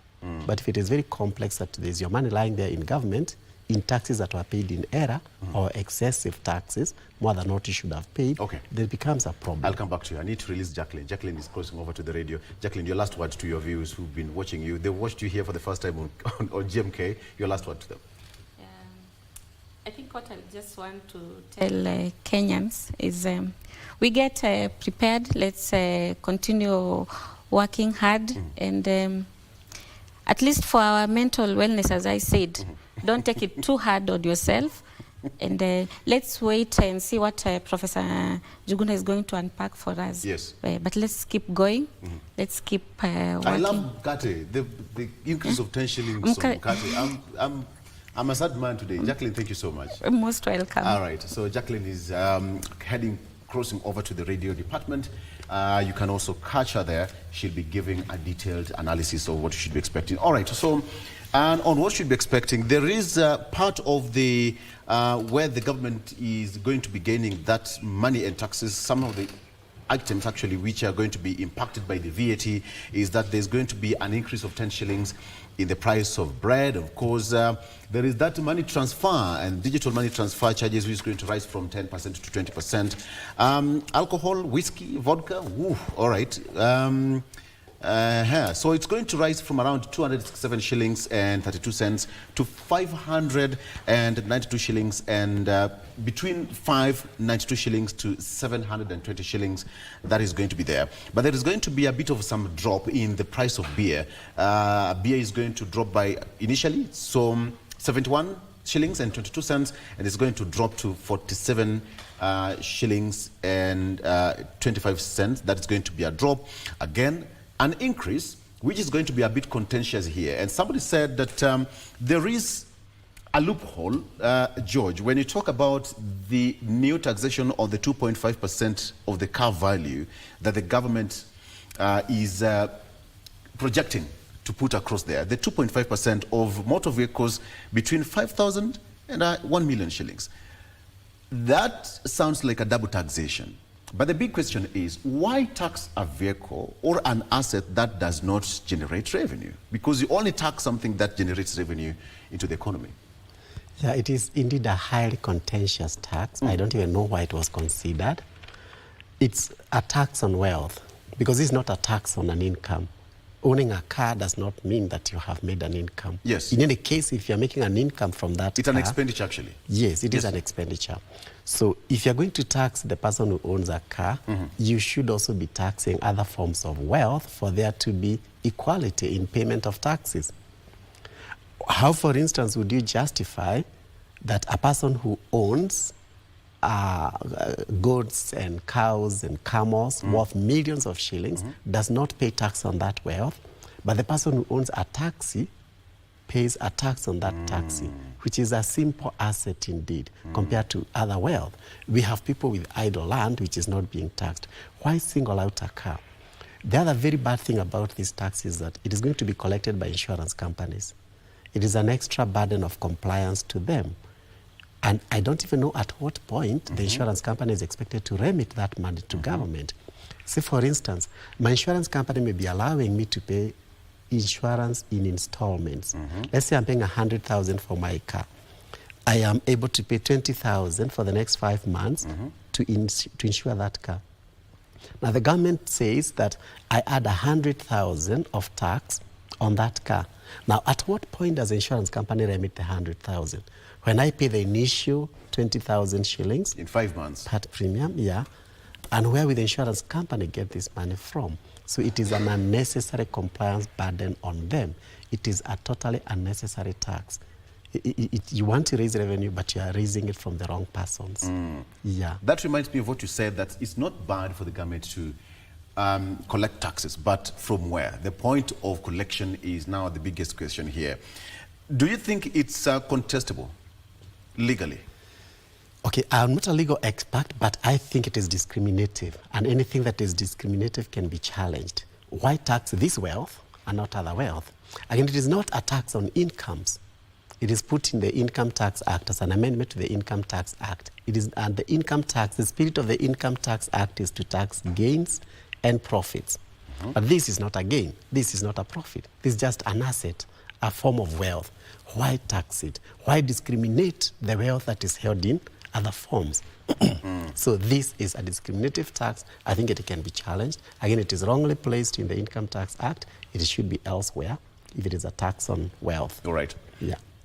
Very well. So for those people who love betting, there is an increase of 15 to 20% rise in the betting, gaming and lottery stakes, as well as the credit and debit cards, forex transactions, and the processing of checks that is going to give a 16% rise. Now that is going to be a bit higher when you process your check, and even if you make a transaction, there is that 16% VAT. What do you think is going to be the creative kind of human beings that we have right now? Do you think the government is going to nip it as it tends to? Yes, they will, but again, it's a bad law.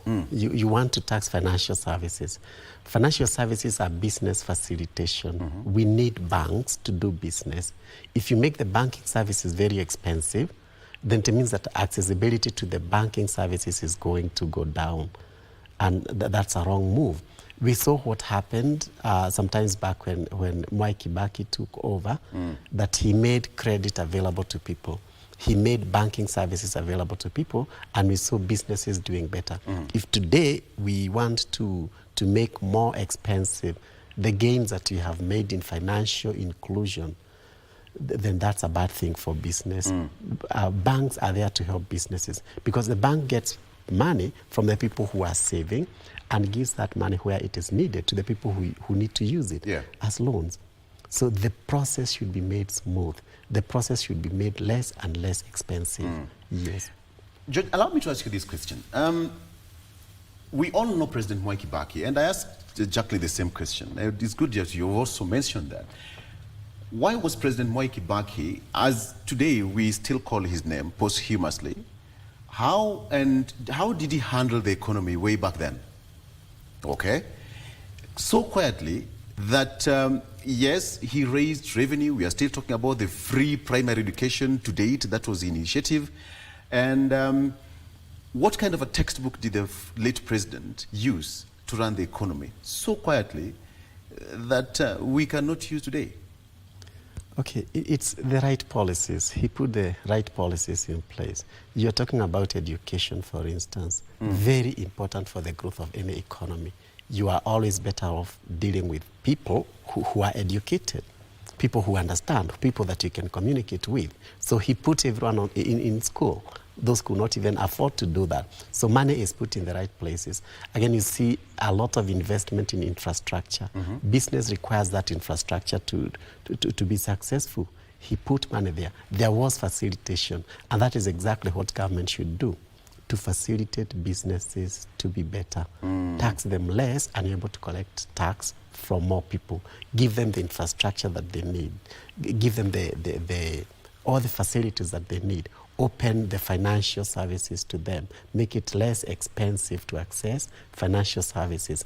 And there you have a business community that is happy, that is successful. Do you have a point at some point that some of these taxations will have a reverse? Yes. And I said it is a problem. When we create a policy today, then after 2-3 years, we find it was the wrong policy and start making a change to that. Yes, that now would also mean that you go back to Parliament, make amendments to the existing laws and reverse them. How possible are these? Because if you raise the price of bread by 10 shillings, for example, way back in the day, a loaf of bread would cost 5 shillings. Can it be reversed up to 45 shillings from what is going to be 75 shillings? The reasons behind the increase in the price of commodities are many, and part of it is inflation. Then we could pay that much for it, and today we are paying much more for that. The other reason, of course, is the tax policy. When there is tax on a commodity, that commodity will cost more. So the government has to make sure that whatever tax is put on commodities is commensurate. It is necessary. You tax the right thing. You put tax on the right commodities, not on the wrong commodities. Yes. Like bread, of course, is a consumer product that is used by every household. You want to make it affordable to them. You don't want people to pay tax when they are eating food at home. Yeah. Allow me to ask this question. So what do you really think runs in the mind of the so-called Wanjiku? I mean, Wanjiku is sitting somewhere at the corner waiting for Professor to read the budget, and here we are. What do you think Wanjiku is thinking? Probably sipping his tea or just relaxing, listening to the radio or watching television right now? Okay, one very important thing is what people say about the budget. As government is making its own policy, as government is making ways of collecting taxes, it is very important. The perceptions are very important. And actually, perception is a very important factor in tax compliance. When people feel that the government is oppressive, like taking from where it should not take, when people feel like government is using the money in the wrong projects, then the level of tax compliance reduces. So Wanjiku will be watching and saying, is it being taken from the right place? Am I being taxed properly? Should I be paying tax on bread? Should I be paying more as an employee, for instance? Or should I be paying more for financial services or any other commodity the government will choose to increase tax on? So Wanjiku is watching and listening, and there will be less support from Wanjiku if the perception is that the government is not doing well. So Treasury has to really look into that. I know that the budget making process is not purely a scientific process, an economic process. It is also a social process. It's also a political process. That the policy makers may be very, very smart people and advising the government in the right way. But of course, politics may mean that a different decision be made from that which was advised by an expert. And that is where now there can be a disquiet that Wanjiku feels not the right way. George, let's take a break. I want to serve you tea. And a disclaimer, we are not going to tax you for that tea. Thank you, thank you. Let's take a break. When we come back, we are still having this conversation here with George. I just want us to crunch some of these figures. And there is that aspect of the introduction of minimum top-up tax. Minimum top-up tax. I want us to get to know what really that is when we come back. Mike Migwi is also somewhere in the CBD. We'll be going there to get to listen to him and what Wanjiku or Mwananchi is saying in as far as it's concerned. Stay with us.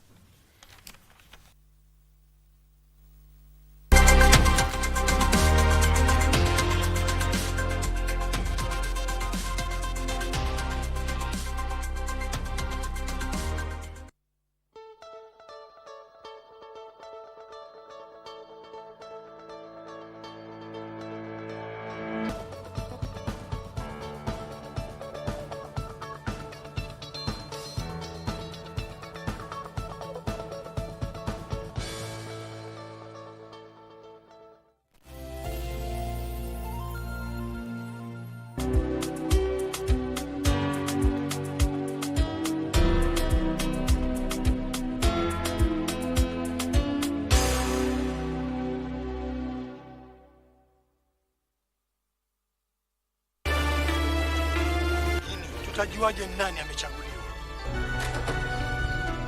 Mimi hata sijui kwa nini baba aliona mimi nafaa kuwa kiongozi wa kisiwa hiki. Lazima mpiganie.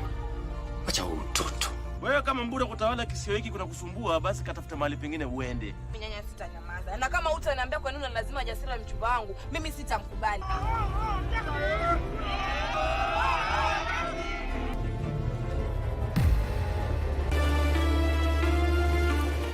The 2024-2025 budget. Understanding Kenya's debt situation and budget financing. The economic situation. New taxes and their implication. Impact on Wanjiku. The budget conversations that matter. Tune in to KBC Channel 1 on Thursday at 7 a.m.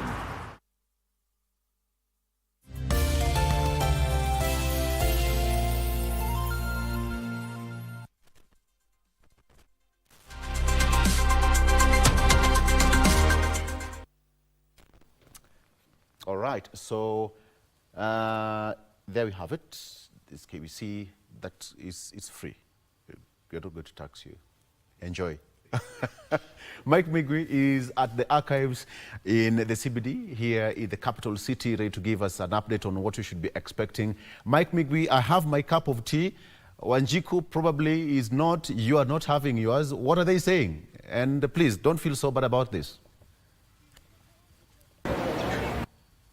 First of all, it's very cold. First of all, it's very cold here, and but we are we are dealing with it. But of interest is to know that Kenyans are eager to give their views concerning not only the budget but also the finance bill. So I'm going to get a few people who are going to give their views concerning the finance bill. And on set, I'm joined by Wainaina Gishere, who is the student leader at the University of Nairobi. Welcome to Good Morning Kenya. How are you doing this morning? Now, what are your views about the current or the proposed budget 2024-2025? First of all, I can start by saying they deducted the money on higher education loans. That is held, meaning it will affect many students. The financing, actually, if you look at the new financing model, it has already had effects on students. Some students paying more money, others paying less. And by them reducing the amount of money being paid by being given to help, meaning more students, the number of students who are paying more will increase, because they were saying that they are increasing the amount of loans so that the needy students can be financed for their education. Yes. But what they are doing is reducing the amount of money, meaning they are reducing the number of needy students in their accounts, meaning more people, even the needy students, will not be able to study at the universities. Yeah, that is the first thing.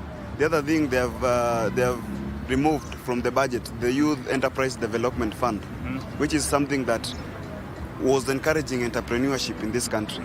And if you are not supporting enterprises by the youths, then I don't know what kind of a country you want to run, because the youths make a larger part of our economy. We are the driving force, and by you removing the fund that sponsors the enterprises, small enterprises opened by the youth, then you are doing something that is uncalled for. Yeah. So on the budget, those two things, I think they are the ones which have affected students. They have affected the youth very badly. Do you think there will be a change in the way that is approached during today's reading, or what do you expect that to be dealt with? First of all, I expect them to increase the amount of money given to help, number one. I also expect them to increase the amount of money that was, apart from they totally removed the money of the Youth Enterprise Development Fund. I am expecting them to add on the money from the last financial year. They should add a certain amount of money to that, not to reduce it, but to add on it. I expect that from the chairperson, budget committee. Yeah. To know, the finance bill 2024. At some point we reach an interplay between the current budget, the proposed budget, and the proposed finance bill 2024. What are your views on the proposed bill? On the proposed bill, as an economic student, I understand the importance of taxes in a country. But there are some taxes which I think we should regulate how they are doing it. For example, they have proposed to increase the taxes on internet data. Yeah, like the current one was 15%. Now they are adding 5% to it to make it 20%. Meaning the data that you are buying with 15 shillings, you'll now buy it with 20 shillings, which I think 5 bob is something that can be used by a comrade in a very large way. Yeah, we cannot say that 5 shilling is not something that is like just can go just like that. And by us increasing the amount of taxes on internet data, it reduces the people who are accessing the digital space. It makes it expensive for students to access their classes, because most of the classes right now they are online. Yeah, so by them increasing taxes on certain things, then you are discouraging the youths from venturing into the entrepreneurial space in the digital world. Yeah. Also, they have increased the taxes on locally assembled phones. They were cheaper.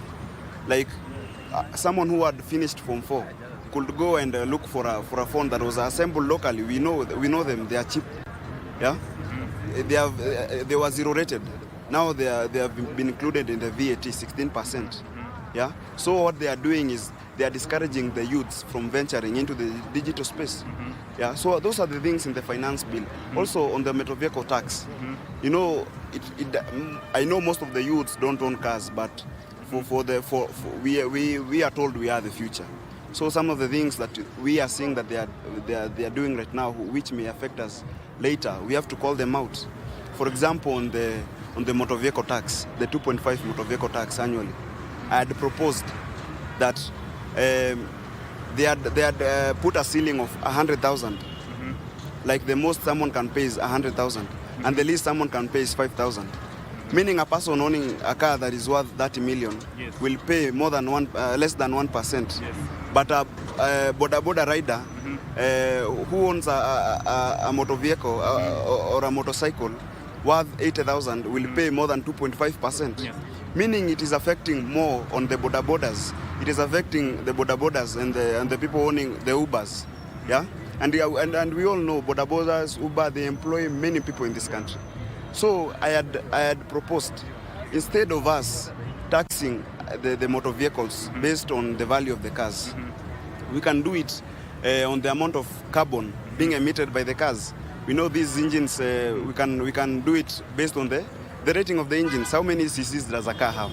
Then you pay more tax on that car, right? Then also in the constitution, there's the definition of motor vehicles. It includes motorcycles. So by them putting the motor vehicle tax, I know most bodas they are saying that they have been exempted. The constitution does not exempt them, meaning they'll pay. They'll have to pay the 2.5 motor vehicle tax, because the definition of a motor vehicle includes motorcycles. So they can amend the definition so as to exempt the bodas from paying the 2.5 motor vehicle tax. I think that is how this country should.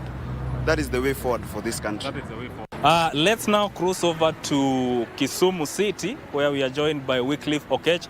Wycliffe, I don't know what is happening on your end. What are the people saying there concerning the budget that is supposed to be read later on in the day by the CS, Professor Njuguna Ndung'u? So much, Mike, maybe back in Nairobi. Like on your side, the situation is not any different. We have been speaking with the residents of Kisumu, and they're expecting a budget actually that is people-friendly, a budget that is going to relieve people from the burden of taxation that we have seen with the running financial year or the fiscal year 2023-2024. And as we're just counting hours actually by now, it's just hours before the Cabinet Secretary for National Treasury, that is Njuguna Ndung'u, will be reading the budget in the National Assembly. But then, very quickly, let me just engage one of the residents of Kisumu County here to give us their feeling. What do they expect, and what do they think about the estimate that we have been able to see so far? Chris, if you can just move here and look into the camera. You are very much concerned with the status of health in the country. Today is the budget trading day. What is your take, or what do you expect? Let me just ask you that first. Thanks a lot. I think I don't expect anything good because, this country, we have lost it in how we make our budget. You look at Article 203, which look at we must put our resources to what we call national interest. And in Kenya, the national interest first is education, is to health. Under Chapter 4, that's where our national interest issues are. But if you look at how we allocate resources, we don't follow our national interest. We are preoccupied with the issues of debt, and this debt that we want finance, we didn't know how they were taken. So I think we have lost it as a nation. And I think this budget, as is, the issues that emerge, a lot of issues that emerge. One of them is taxation level, which is very high. Two is expenditure areas. Because you're looking at, for example, if you look at the education sector, the government are budgeted for, according to the latest survey or economic survey of 2024, indicate that Kenyan has got almost 14 million plus learners who are supposed to be in school. But if you look at the budget that we are going to be given today, it states that the government has only budgeted for 13 million plus, which means close to 1.5 learners have not been budgeted for, mainly because they are in private schools, mainly because the government feel they did not budget for them. So to me, this is a catch-22, because even these children that they are in public school, private school, their parents still pay this tax. Their parents still pay the usuru. So I think I was looking at the budget, even the allocation to independent commissions like Auditor General Office. Auditor General cannot function effectively to promote oversight if it's not well funded. And this, to me, is a big issue.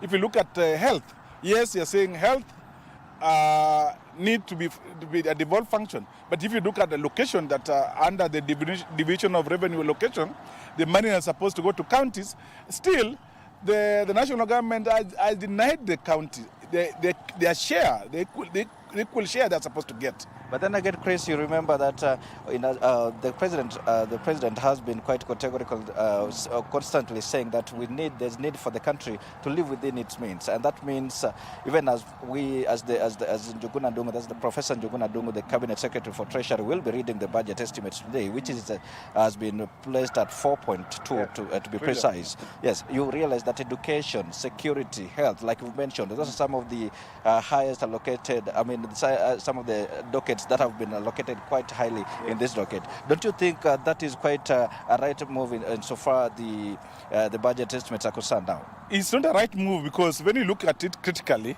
look at it, which areas are they taking this money?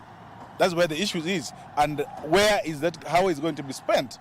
And this is when you see there's what we call budgeted corruption, whereby you hide money for areas that are not critical, or you hide money for areas that don't need, you put money for areas that you, in the recurrent expenditure, and this recurrent expenditure is easy to spend, and this is where the problem is. It's not about the sector, it's about how the money is going to be spent. And for example, and even taxation level, for example, if you ask county now what KRA is trying to say, that the county own source revenue will be taxed. If you go that level, then there's going to be chaos, meaning that if you don't respect the county autonomy to collect revenue and spend, and you are selling them, if you collect, we must tax you. Wycliffe, it's not possible to tax everything. There must be a limit on how you tax citizens. And you see, everybody, even the poor, want to have the money in their pocket to decide where they spend. But if you tax everything that people earn, they'll be bleeding. And when they're bleeding, there's nothing. Even a cow, when you milk to a certain level that you allow the calf to get some little milk left. But if you milk everything, then there's going to be blood. Let me also catch you on that. You see, right now, the public debt in the country is standing at around 11.3 trillion, to be precise. What options does the government have now that we cannot borrow anymore? The option is that we must audit this debt and see whether this debt was done for the common good of Kenyans, because a debt is supposed to go for a development expenditure. And we see where are these projects and this project approved by Assembly, because you cannot borrow without the approval of the Assembly, and you cannot borrow for recurrent. You only borrow for development expenditure.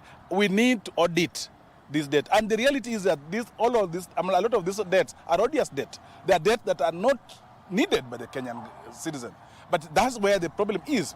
You are paying for what we don't need and has been borrowed. Yeah, one of the ways that the government is tending to finance this budget, one is by external borrowing, but then majority of it, that is 2.95 trillion shilling, is expected to be generated through by domestic revenue. Some of the proposed tax measures is eco levy that has been introduced now. We've got eco levy and also excise duty that has been increased on certain goods. What do you make of the eco levy that has been quite contentious so far? You know, the eco levy is, we can also call it green tax. It's a tax that's supposed to make sure that the environment is clean. And if you look at the eco levy or the green tax levy, is that if you tax people who are old or people who are disabled, and this was a reprieve they have gotten, because no one chooses to be disabled, Wycliffe. No one chooses to be old. And if I have to use this sanitary towels or diapers, it's a mean of life. So if you tax me, then you are telling me I don't need to live. And if the government is progressive enough, there are many mechanisms of still dealing with the environment, but not to put punitive tax that is going to suppress people with disability further, going to suppress people who are old age further, because until you are there, you might not feel the pain. But if you are there that you require diaper daily, and that tax is levied on you, you're going to feel it. But I think we don't need to reach there. We need to speak for people who are disability.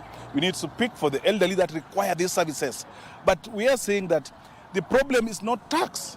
The problem is application of our resources after they have been collected. Yes. Thank you so much, Chris. We'll be doing this later on again, but then for now, let us put this right here. But we'll be coming back to you later on. Well, Trevor, this is that is one of the residents of Kisumu County giving us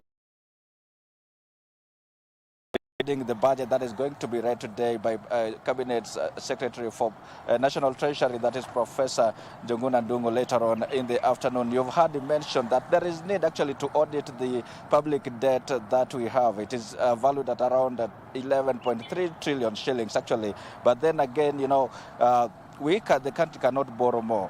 That means the majority, the budget that has been estimated at 4.2 will be financed by local revenue, domestic revenue, where the Treasury expects to collect about 2.95. But will that happen? We will be able to see, but when the Cabinet Secretary will be reading that budget later on. Trevor, over to you in the CBD Nairobi.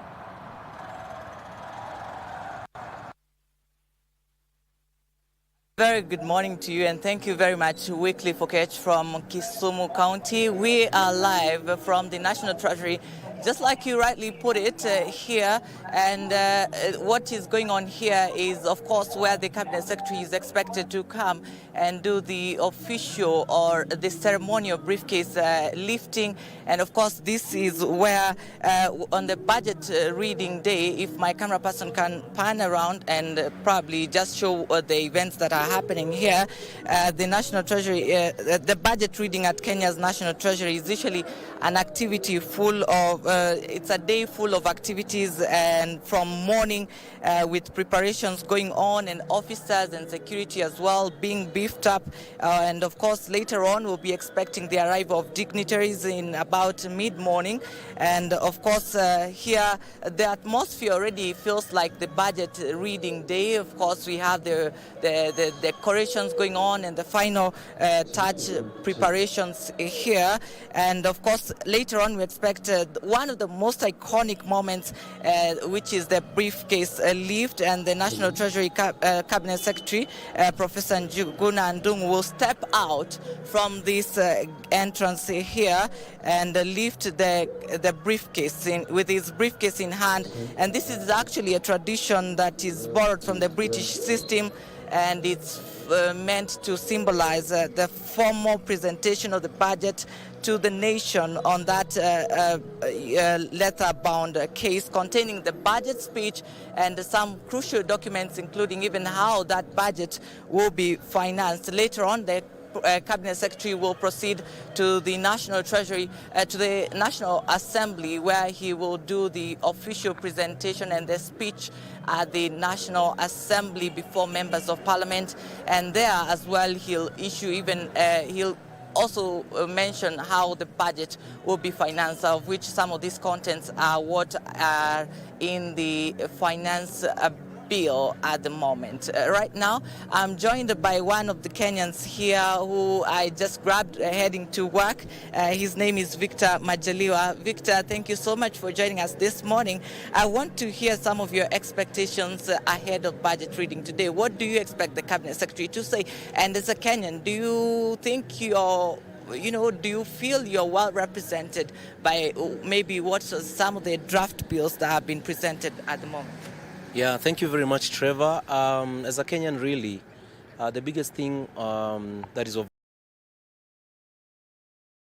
really high. So I'm hoping that the statement will favor Kenyans in terms of lowering the tax base is quite high. The cost of living generally has hit very hard on Kenyans, and hope that the policy that will come out will be very favorable in terms of giving an enabling environment for business. We have seen a lot of capital flight in the country, and so I'm hoping that the statement today will give hope to many businesses so that you can have the economy coming back to stability. So basically, taxes will be a big thing to see how that reflects on the common mwananchi. So that's big on my table, yeah. All right, Victor, and of course, you've mentioned about capital flight, and among the key things that are happening, we have a budget of about 4 trillion shillings, and in this, Kenya cannot raise all of it. About 606 billion shillings will be financed. It's a budget deficit of 606 billion shillings, which will be financed by both external and internal borrowing. Does that concern you as a Kenyan? What do you anticipate will be the impact of borrowing that kind of a huge amount? Well, as a Kenyan, the big concern is, yes, borrowing is good, but there's no problem with borrowing. But what do we do with the money we've borrowed? If the money we've borrowed in this country goes to the very reason that it has been borrowed, then we hope to see some good results. But then on the other side, if we borrow and we cannot be accountable for that money, then you can imagine we are the ones to suffer. So my concern is we can borrow, yes, but is the money going to where it is supposed to go? That's a concern for Kenyans. Okay. There is also another issue of job creation and opportunities in the country. Of course, in as much as the country has budget, of course, some of this is directed towards projects. Do you feel hopeful of some of these projects that they will create job opportunities? Some of them are going to construction, manufacturing. Do you think they will have a positive impact to Kenyans in terms of jobs? Yeah, definitely. If just as I said earlier, if the money we get goes to construction, manufacturing, definitely yes, we'll get some jobs. But the most effective way is to have an enabling environment for business. Government is basically an enabler. So if the budget policy statement is big on enabling environment, then you create the best opportunity for businesses to set up, and now you create employment for the Kenyans. So just be an enabler. That is the best way to go about it. Be an enabler. So basically the government should create a conducive environment for working. Exactly. Just give us the best environment. Let the environment be very conducive for companies to set up in Kenya. Attract them, lower the taxes, be very favorable in your tax approach, and that way you allow the country to flourish. All right. Yes. Thank you very much, Victor Majaliwa. Probably you can tell us where you work as we conclude. Well, I work with the government of Kenya in the security sector. Maybe the organization, maybe I may not want to share that, but in the security sector. All Yes, thank you. Thank you very much. All right. Thank you very much, Victor. We really do appreciate your time. And yes, indeed, you had it right, Victor Olo, and our viewers on TV. We want now to hand it over to Junei Karisa, who is actually in Mombasa. Junei, if you can hear me, those are the views from Nairobi outside the National Treasury. I want to hand it over to you in Mombasa and give us tell us more about what is happening in Mombasa, Junei.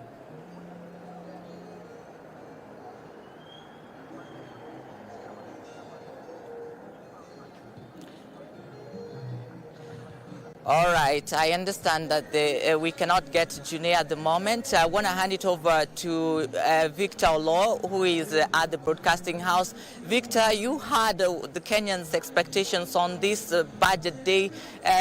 Maybe I can hand it over to you to continue the conversation in studio.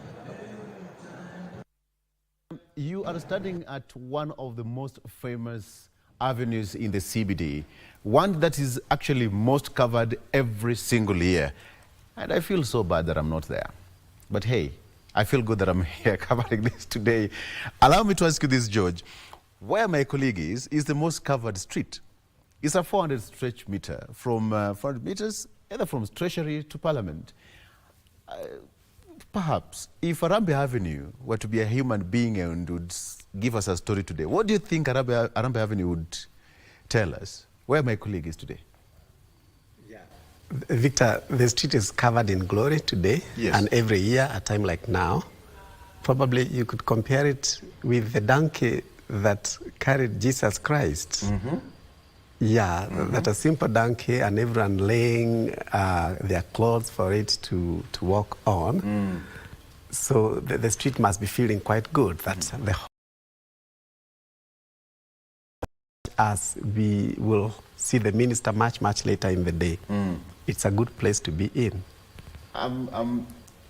Again, as I said, if Harambee Avenue was a human being, I think there's a lot more to be talked about. Okay, let's come back to today and talk about these ones. So, based on experience, where is Kenya, based economically speaking? So today, East Africa communities, Tanzania, Uganda, etc., are also going to be reading their budget for the next financial year.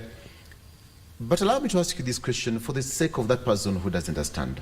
Why does it happen so that East Africa communities read their budgets the same day, same time? Okay, the first obvious thing is that it means that our financial year for the three countries is the same. But more than that, there's something called economic integration, that countries try to come together to form a bloc. Mm-hmm. For instance, here in this region, we have the East African community. We have Kenya, Uganda, Tanzania, the founder members. Then we have added other members. Yeah. You want to become an economic bloc. It's a huge population of people, and that's a big economy. So the next thing, of course, is about harmonizing our tax policy, harmonizing our taxes, so that what you get here becomes the same thing that you get in Tanzania. If the rates are very different, let's see, take a motor vehicle, for instance. If the rate of importing a motor vehicle, the taxes on importing a motor vehicle in Kenya are very high, then someone is likely to be tempted to import the vehicle through Tanzania, pay lower taxes if the taxes would be lower there, and then you use the vehicle here in Kenya, but the vehicle is registered elsewhere. Or if the tax rate across the border is lower, then people will go and buy commodities there and come and use them here, and that denies the government tax revenue. And you have seen that happening in fuel. Yeah. There are instances where we could hear that people are going to fuel in neighboring countries because taxes there were lower, and the prices of fuel were lower. When the countries think together, they do the budget together, they communicate. For instance, we use the same customs act. The East African Customs Management Act is the same for the three countries. All right. Yes. Because of this, of course, when you look at the front page of the Standard, for example, there is that aspect of tax paying. But what's there to show for it? Tax paying. The keyword is the paying. But let me come back to the question. When this is happening, some of the companies that actually invest in the country During the submission of the public hearing, some of them expressed their fears that is going to have that ripple effect in terms of their production, in terms of their manpower, etc., etc. At the end of the day, do you think it's going to, do you think they are going to stabilize even as they try to be immune to the existing market strategies and style of doing business currently in East Africa? A very good question, Victor. Our constitution requires public participation in all the laws that we make, in everything that we do. We involve everyone. We don't see it happening all the time, or we can see the public actively participating, presenting their views to Parliament and telling them that we think this is going to affect us in this way. We think this is a bad law for our industry because of the following reasons. But of course, Parliament is not bound to accept anything, actually. They just need to listen and say, we heard you, but they don't necessarily, they're not bound to take any action on that, which is a very bad thing. One can only hope that all the presentations that have been made to Parliament are going to be put into the lawmaking process in this case. That you have proposed this as Parliament, or Treasury has proposed this, but this is going to affect us in this way. Their industry is crying today that if you implement that law, we'll be forced to close down, or our cost of compliance is going to rise significantly, and we are going to make losses. You have to listen to them. You have to analyze what they are saying. And if it is true, then you have to implement something that also favors them. George, let's take a break. When we come back, there is a suspect of introduction of 5% of WHT on the infrastructure bonds. Some people are not going to be so happy about that. You know, in fact, that is the withholding tax, 5% on the infrastructure bonds. What is the ripple effect if that takes effect? Much more coming up, and of course we'll be joining Junei Karisa all the way from the coastal city of Mombasa. I feel like I should be with Junei right now, just to have some swim. We'll be joining Junei after this. Stay with us.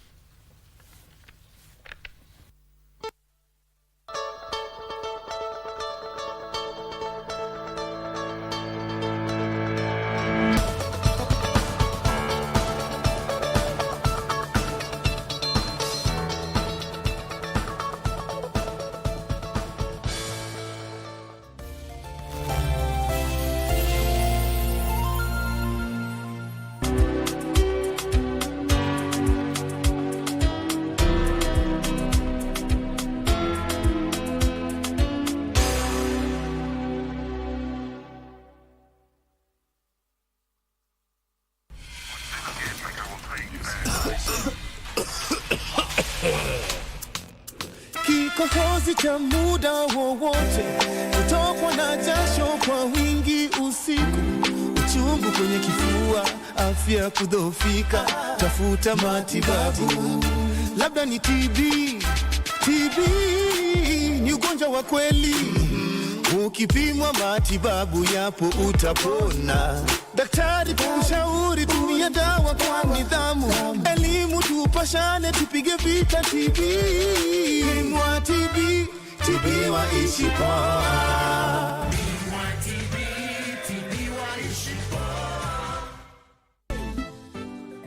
As long as it does not involve someone dying, I am in. Why would you even think of that?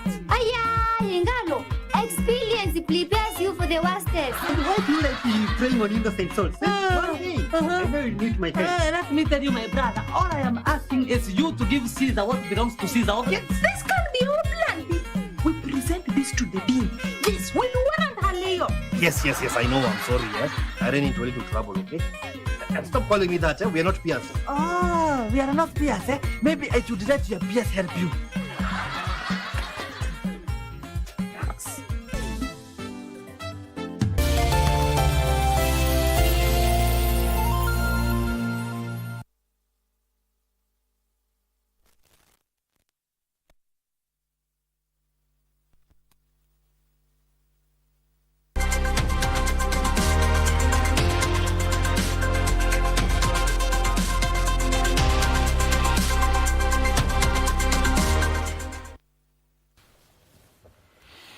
Karibu sana. Welcome back to the program. Later in the day, just a quick reminder, if you've just joined us, that today is a big day where Kenya is going to be getting to understand the budget making. That report is going to be tabled in Parliament today by the CS for Treasury, Professor Njuguna Ndung'u, the man of the moment today. So we'll be crossing there later on in the afternoon and see what happens. Okay, so we talked about the 5% introduction, the withholding tax on the infrastructure bond. Please just crunch that for me. Okay. Infrastructure bonds have been tax-free for a long time now. That, of course, a bond is where the government borrows from people. That the government wants to raise money, and the government raises money via two major ways. You are either collecting it from tax or you are borrowing. Again, borrowing can be local, that is from the general public, or it can be international, where they approach lenders out there. Now, bonds are one way of government raising money. And to sweeten a bond, you give it a tax incentive to collect as much as you want to raise. Let's say today the government wants to raise 100 billion shillings, and it approaches Wananchi for that. Of course, it is giving interest on that bond. And the interest is a taxable income. Where you remove the tax from that interest, it makes the bond quite sweet. Everyone wants to invest in that. So it now appears that the government thinks, do we need to go with this tax incentive? It is the removal of a tax incentive. Of course, everyone else is paying tax on interest. If you have a deposit in the bank and that deposit is earning interest, there is tax on that interest. So the government is now removing that. Of course, it means that the bonds will be less sweet. Yeah, the rate of return is going to be lower because part of that return is going to be taken back by government by way of a tax. Yeah. Okay. Allow me to ask this question, but before you answer that, we'll cross over to Mombasa. But the question is, the government is ambitious and the government is quite determined to collect taxes to deliver services. The question is, hypothetically so, what if the government fails to hit the bullseye after this financial year or the next financial year cycle? What if the government fails to hit that bullseye? What happens? Hold that.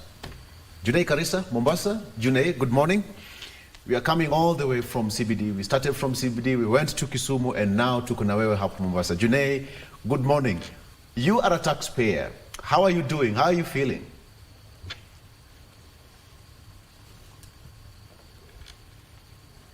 We are in Mombasa, but the mood here is quite spectacle because everybody doesn't know what to expect now that we are even taxing bread. So everybody is asking the question, the taxes, how are we going to manage? The payee is going to go up. So many other things. It appears that this budget will be driven by taxes and levies. Comparing it to 2023, I have a lead budget coordinator for the Coast Region, Madam Josephine Nyamai, who's going to just break it down to us since last year until now. Going the tax way, is it the right way? Did we perform well last year? That's why we are increasing this year. Or what do we do next? Karibu sana, Madam Josephine. Just give us an overview of what happened last year, and do you think that this year, if we go the tax way, we are still helping the Monanchi instead of investing in the productivity of the Monanchi? Thank you, John. So let me begin by saying that when you see a budget, there is, of course, if you look at the overall budget, this is what was presented before the National Assembly, which was an overall budget size of around 3.9 trillion shillings. So when you see that figure, then in your mind you want to ask yourself, okay, where is that money going to come from? And basically, if you look at the revenue that the government is going to raise in this financial year is around 2.9 trillion Kenyan shillings from what we call the ordinary revenue. That's right. So if you look at the expenditure and what we are going to raise, of course, from what we call the ministerial appropriations in aid, you find there's a deficit. A very big deficit of around 703. That is according to the figures that are presented in the BPS, so to speak, because the revenue and the estimate summary has not yet been made public. So looking at that, then you want to ask yourself, so how do we get there? Because when you compare the budget, the overall size of the budget in the financial year 2023-2024 was roughly coming to around 3.8, so to speak. So already you're seeing an increase already of around 3%. From 2023 to 2024. And what does that mean? That means the government has to make sure that they have, increased their revenues. Yeah? How do you increase the revenue? If you look at what we are collecting, for instance, in 2022, 2023, because we already have like the actual figures, you can see that the actual collections was around 1.9 trillion, roughly 2 trillion. And then now in the financial year 2022-2023, the increment went to around 2.5. And now we are talking about 2.9. Yes. So what does that mean? Now that means more taxes for the citizens. And then you also want to ask yourself, where is that deficit coming from? So for the government, because they're already spending more than they are producing, or rather than they are collecting, then that means the budget deficit is going up.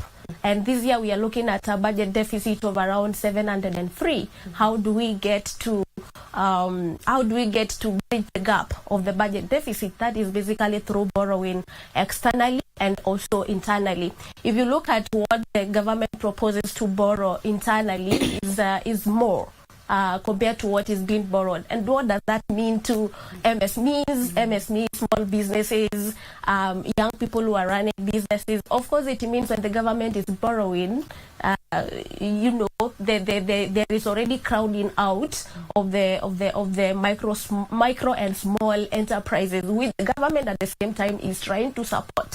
So which to me is a bit retrogressive.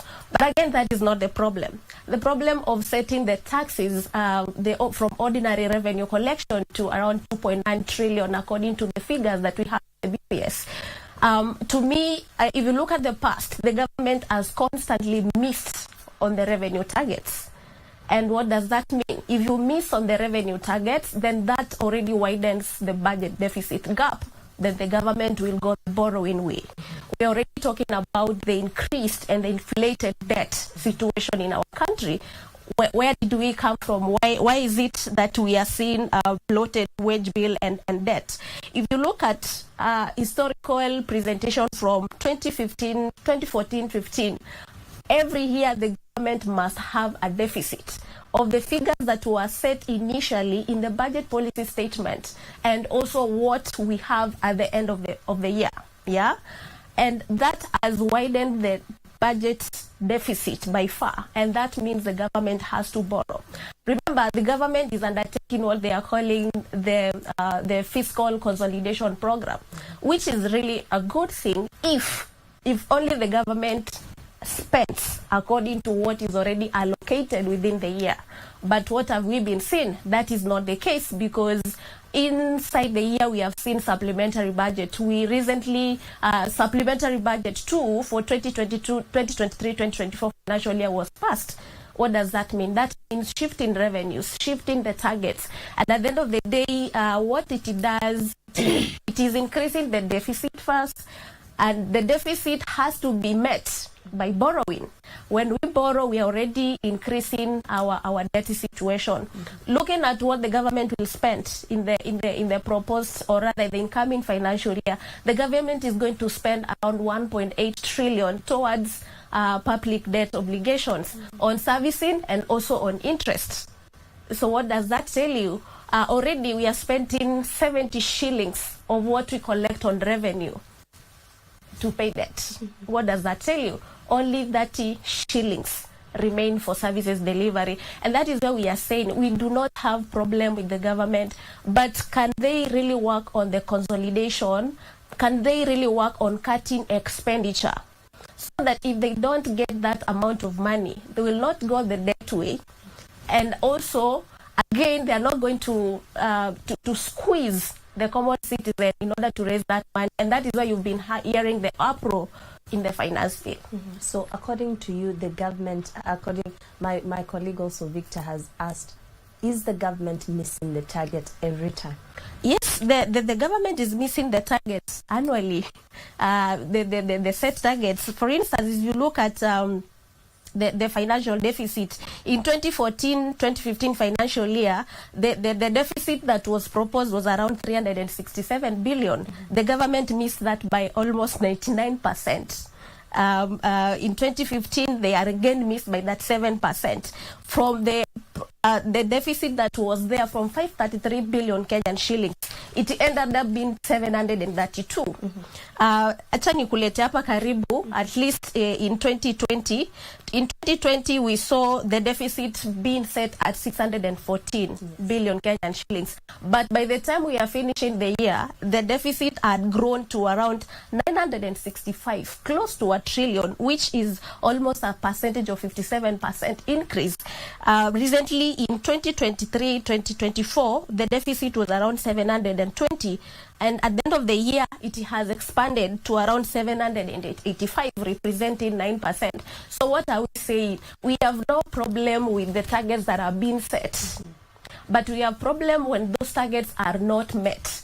If you look at the collection, the revenue collection trend by the government already knows we can only come up to this far. But if you look at the justification that are being given as to why we are setting the ceiling so high, is because they are saying we are doing fiscal consolidation, whereby government wants to increase revenue collection, ordinary revenue collection in the medium term, that is between now and 2027, to around 20% of the GDP. Currently, where we state actually right now, when you look at the actual ordinary revenue to GDP, it was around 14.3%. So you can see already there, you can see the gap. So what we are saying is that the government has been setting too high targets, which at the same time they are unable to meet. And with those stringent taxation measures, I think it is just too much for them to be able to meet. Okay. Yeah. Now, I'm sure you've gone through each and every proposals. Now, there are some that have been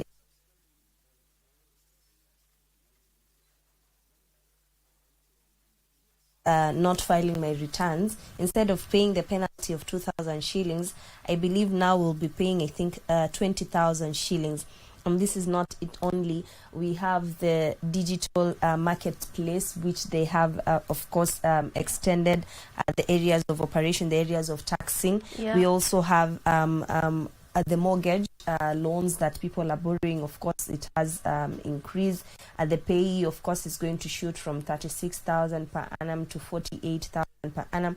There are so many aspects that have been introduced that, of course, will resonate or will translate to the paycheck of a public servant. For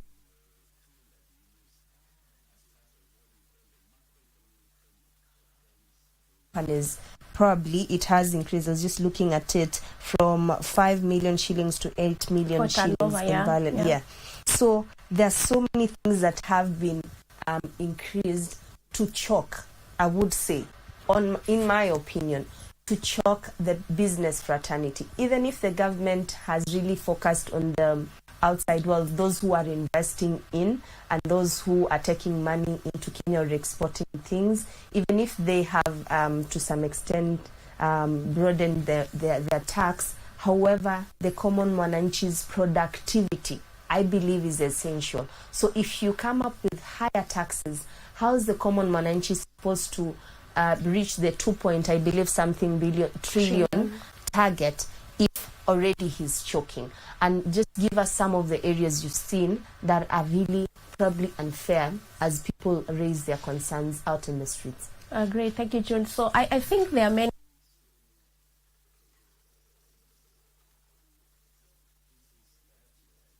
with us as citizens, and that is why we are asking, okay, we are being taxed, but can we see the value of the money that we get taxed from? So if you look at some of the proposals, of course, there has been a lot of diverse discussion on the motor vehicle tax of around 2.5%.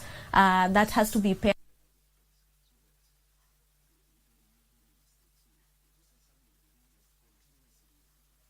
That was zero rated. We have seen also the VAT going up, and especially on bread, which has been, I would say, the darling of many households in the country. Yeah. We also see introduction of what you call levy tax, which is being paid by local manufacturers. But at the same time, you want to ask yourself, the government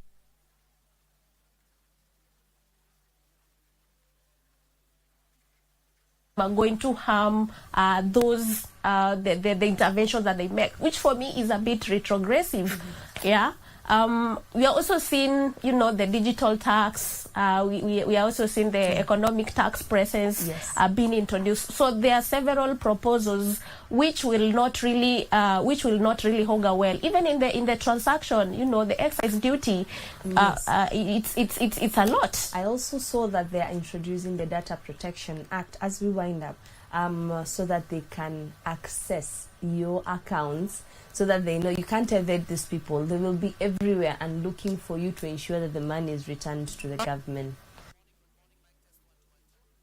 Well, we have Data Protection Act of 2019, and I don't think the government would want to interfere with the privacy of the citizens by getting or accessing the third-party data just to ensure compliance. I believe there are so many ways that the government can be able, but even as they come for the citizens, for me it is basically, can we see the value of the money? Can we see the value of the many taxes that we are being taxed? And finally, can the government just live within its means, so that we don't end up having a very huge deficit? We have a high debt burden, and we still have our shilling struggling. I think a lot can be done by living within our means as a government. And also the government ensuring that we can see the value of the taxes that have been. I don't think Kenyans have problem paying taxes, but Kenyans have problem paying taxes and not seeing what those taxes are doing. Paying taxes, and I will still go and, pay for medical cover, paying taxes, and I still go and pay for school fees. So basically we are saying the government has to ensure that we see value for the money that is being taxed from us. Thank you so much. I wish I had like an hour for us to break down the whole thing, but we have to cross over. Thank you so much. That was Josephine Nyamai. She's the lead budget coordinator for the Coast Region Budget Hub here. If you're looking for an expert, an economic one, as you have seen, she's very brilliant. Do get in contact with them.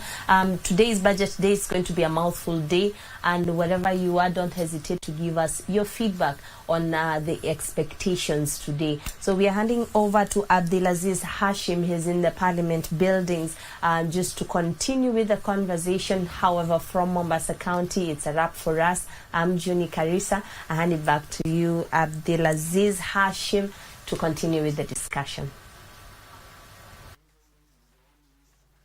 Thank you so much, my colleague Junei Karisa there from all the way from the coastal side of the city. Here in the capital, we are gearing up for the Treasury Cabinet Secretary, that is Njuguna Ndughu, who in this afternoon will be bringing the highest budget ever in this country at 4 trillion. And of course, placed at that particular amount from the initial budget policy statement that was taken to Parliament early this year. And of course, it is a climb down to that particular budget at 4.006 trillion to be exact. Of course, we'll be picking the brains of the legislators as well as other policy analysts to get to feel what the government, or what are these proposals and how the government will achieve to that particular figure, which is staggering to say the least. And of course, the Treasury Cabinet Secretary Njuguna Ndughu, who will be appearing before the parliamentary session, will be bringing over that particular budget summary of the areas that the government needs to prioritize on.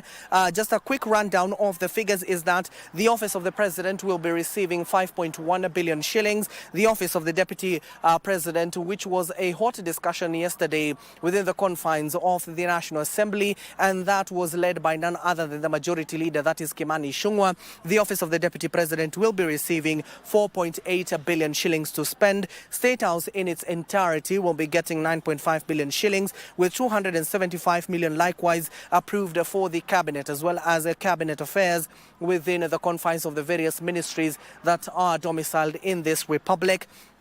Apart from the Foreign Affairs docket, the Prime Cabinet Secretary Musalia Mudavadi's office based in railways will be receiving a total of 1.1 billion shillings. Now, in this particular area, currently we are on the side of the Senate, and the Senate will be receiving a total of 8 billion shillings. And after submissions and counter submissions, the Ministry of Education, which has always been winning when it comes to budgetary matters, this time around when it comes to the basic education, they will be receiving 142 billion shillings. And in terms of university education, that is higher learning, they will be getting 127 billion shillings. For technical and vocational TVET institution, where the government trying to ensure that these particular institutions are well resourced and well equipped, given that most of the, according to the latest statistics from the COOPs that placed many of these particular students preferring TVET institutions as opposed to going for higher degrees despite scoring the amicable marks, that is C+ and above,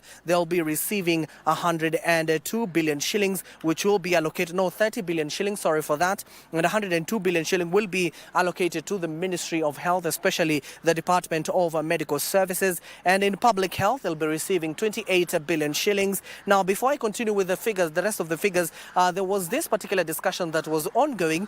The questions was carried, of course, by many analysts. They were asking as to why the government has resorted to reducing figures of vital sectors such as the education, agriculture, as well as the health sector. Many were arguing that the reason as to why the budget was reduced in terms of it is expenditure. What they are reducing is expenditure, given that you know that the deficit we're about to incur in this particular budget will be over 700 billion shillings. That is a matter of wait and see, given that that will be able to be clogged back or the hole will be filled by borrowing, especially domestically and internationally. And you remember what the government was talking about, Victor, is that they need to stop borrowing from international organizations such as the IMF and World Bank, so that we can be self-reliant and self-resourceful when it comes to collection of taxes. And this is the only way the government can be able to sustain and collect their revenues. At the same time, you do know that the hot potato, that is the Finance Bill 2024, that the public hearings concluded early on Monday. And of course, we saw on Tuesday the Finance Committee chair, that is Kimani Kuria, and the members of the Finance Committee were able to meet a host of cabinet secretaries, including the Cabinet Secretary, the Ministry of Treasury, led by none other than the Principal Secretary, that is Chris Kipto, and the Transport Cabinet Secretary, that is Kipchumba Murkomen, who said, as opposed to the motor vehicle 2.5 tax that was proposed at a minimum of 5,000 all the way to 100,000, if that is punitive, then the government can also consider increasing when it comes to the fuel levy, so as to ensure that the road maintenance is up to par. He was advocating that it should remain at the 17% or even be increased to 25%. He was arguing that it has stayed there for a longer period, that the government needs to ensure they need to revive this particular area. And in the energy sector, they have been allocated 69 billion shillings. And of course, that is what the energy sector was allocated. Later on, of course, we'll be talking to this particular members of the parliament to understand and get a feel on why some of these measures were considered from the Treasury. And the finance bill itself, going back there, given that it will be those revenues that they will be trying to get those particular monies that they have estimated and allocated to those particular areas. And of course, this is the current situation in parliament buildings. Security is top notch. We can ascertain that the security is on gear. The preparations are ready, and once the Treasury Cabinet Secretary, that is Professor Njuguna Ndogo, will be arriving here in Parliament buildings in the afternoon thereabout, revealing the estimations, the true estimations of the government. He will also be giving members of the Fourth Estate a chance to ask questions in the press briefing. And of course, that is what we have in store for you, Victor. Given that you have other conversations that are ongoing there at GMK, I would like to hand you over back I would like to hand you over back there, given that we're still anticipating the members of parliament to arrive here in parliament buildings. For now, back to you, Victor.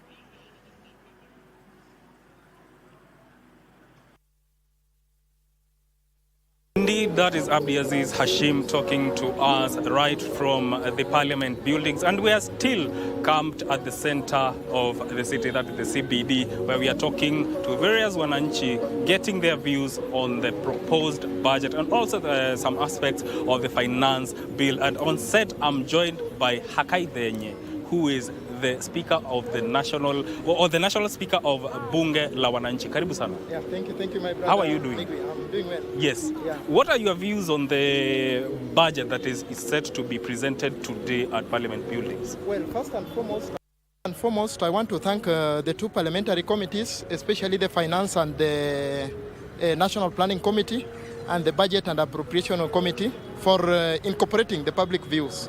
So I remain optimistic that whatever we had said in those public participation and civic education centers will be implemented and will be taken into consideration.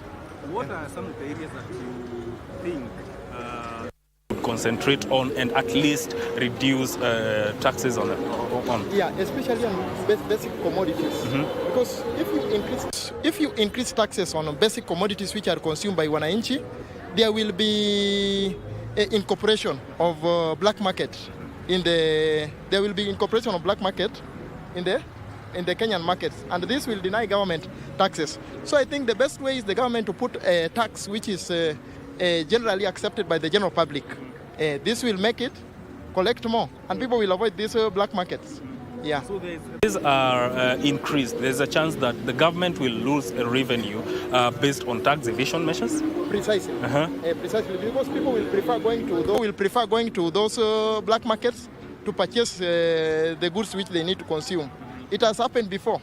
Within 2022, even during Corona period, the black markets really thrived, and those who are in such businesses, they got money. We know we are on ground. So the government need to focus that and ensure that it understands the interests of common wananchi. In terms of utilization taxes or revenue collected through taxes, where do we go wrong? Do you think that the government has its priorities right? Absolutely. The government need to focus also on ensuring that the recurrent expenditure is not that exorbitant. Because you cannot collect tax, and we see our leaders using fuel guzzlers, you see, at the expense of wananchi. Those monies can be used to help the street children and also do other things, especially in maintaining our environment. And we live in a society which respects humanity. So I think the taxes must be used well. Wananchi must see hospitals are full of drugs, schools are digitized based on the current education system, and things like that. Agriculture, farmers get fertilizers on time, real fertilizers which can make them thrive in production. Is key on subsidizing production, but then again you look at the taxes or the levies that are there. How is that going to affect the markets? Because farmers on one hand are producing, but when they get to the market, there's a problem within the pricing of commodities.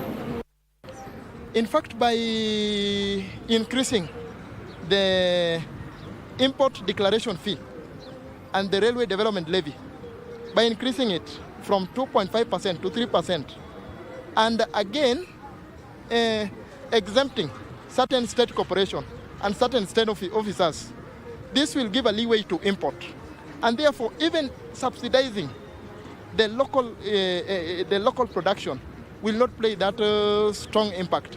The government must do away with the import and ensure import are overtaxed, and ensure these imports are overtaxed. Nobody is exempted from them, because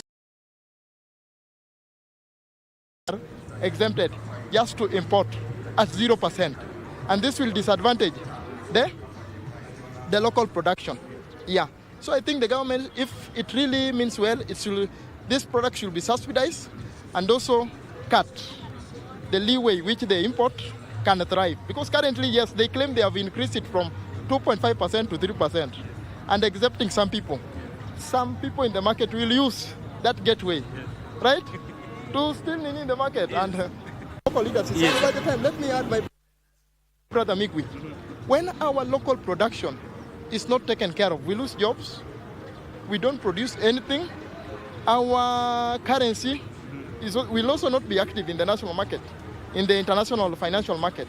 So this thing will impact negatively our economy. Yeah. Let me get your views on the finance bill. There are some contentious issues that have been raised by Wananchi concerning this finance bill 2024. What's your take on that, and have you submitted your views on the matter?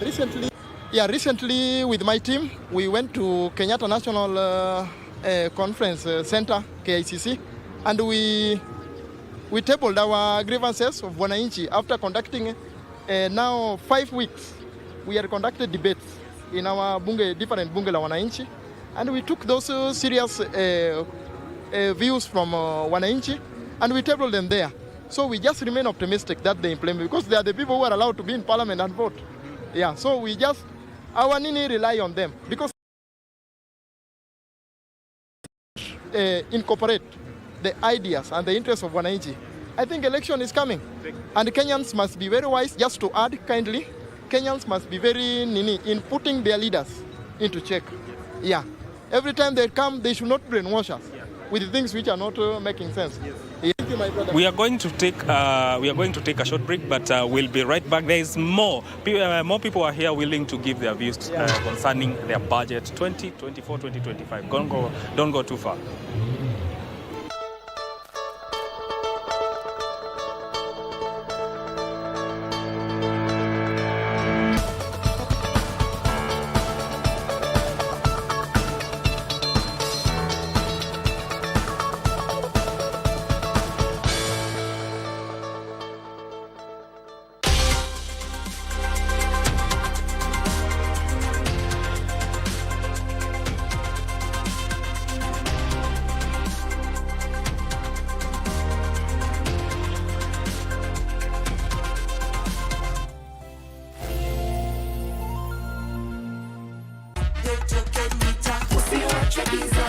Unajua, token mita yako inahitaji system update.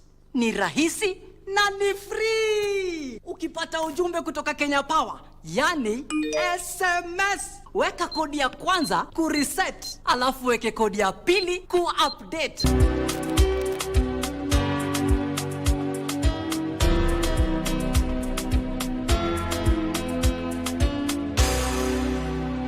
Update token mita yako. Ujumbe huu umeletwa kwako na Kenya Power and Lighting Company. The 2024-2025 budget. Understanding Kenya's debt situation and budget financing. The economic situation. New taxes and their implication. Impact on Wanjiku. The budget conversations that matter. Tune in to KBC Channel 1 on Thursday at 7 a.m. Tutajuaje nani amechaguliwa? Mimi hata sijui kwa nini baba aliona mimi nafaa kuwa kiongozi wa kisiwa hiki. Lazima upiganie. Acha utoto.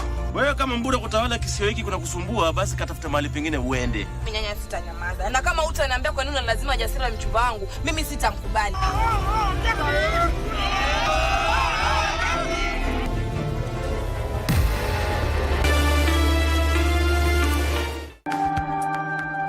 Eat. I'm coming. Nisaidie tu na hizo 70 hours zingine, alafu mimi ndakuwa nimekusort. Don. Hatuwezi pea mtu loan kama hana garanta. This is business. Buda, unajiingizaje kwa mess kama hiyo? I had no idea, hata wewe umeniambia. Ikiwa hii keja yake iko listed kama security kwa hiyo loan ya Don, wala hii keja imeenda. Yeye ndo alitumana hizo lori na hiyo mzigo zichomwe. Boma ni watu Marcos. Otherwise, yote ni bure.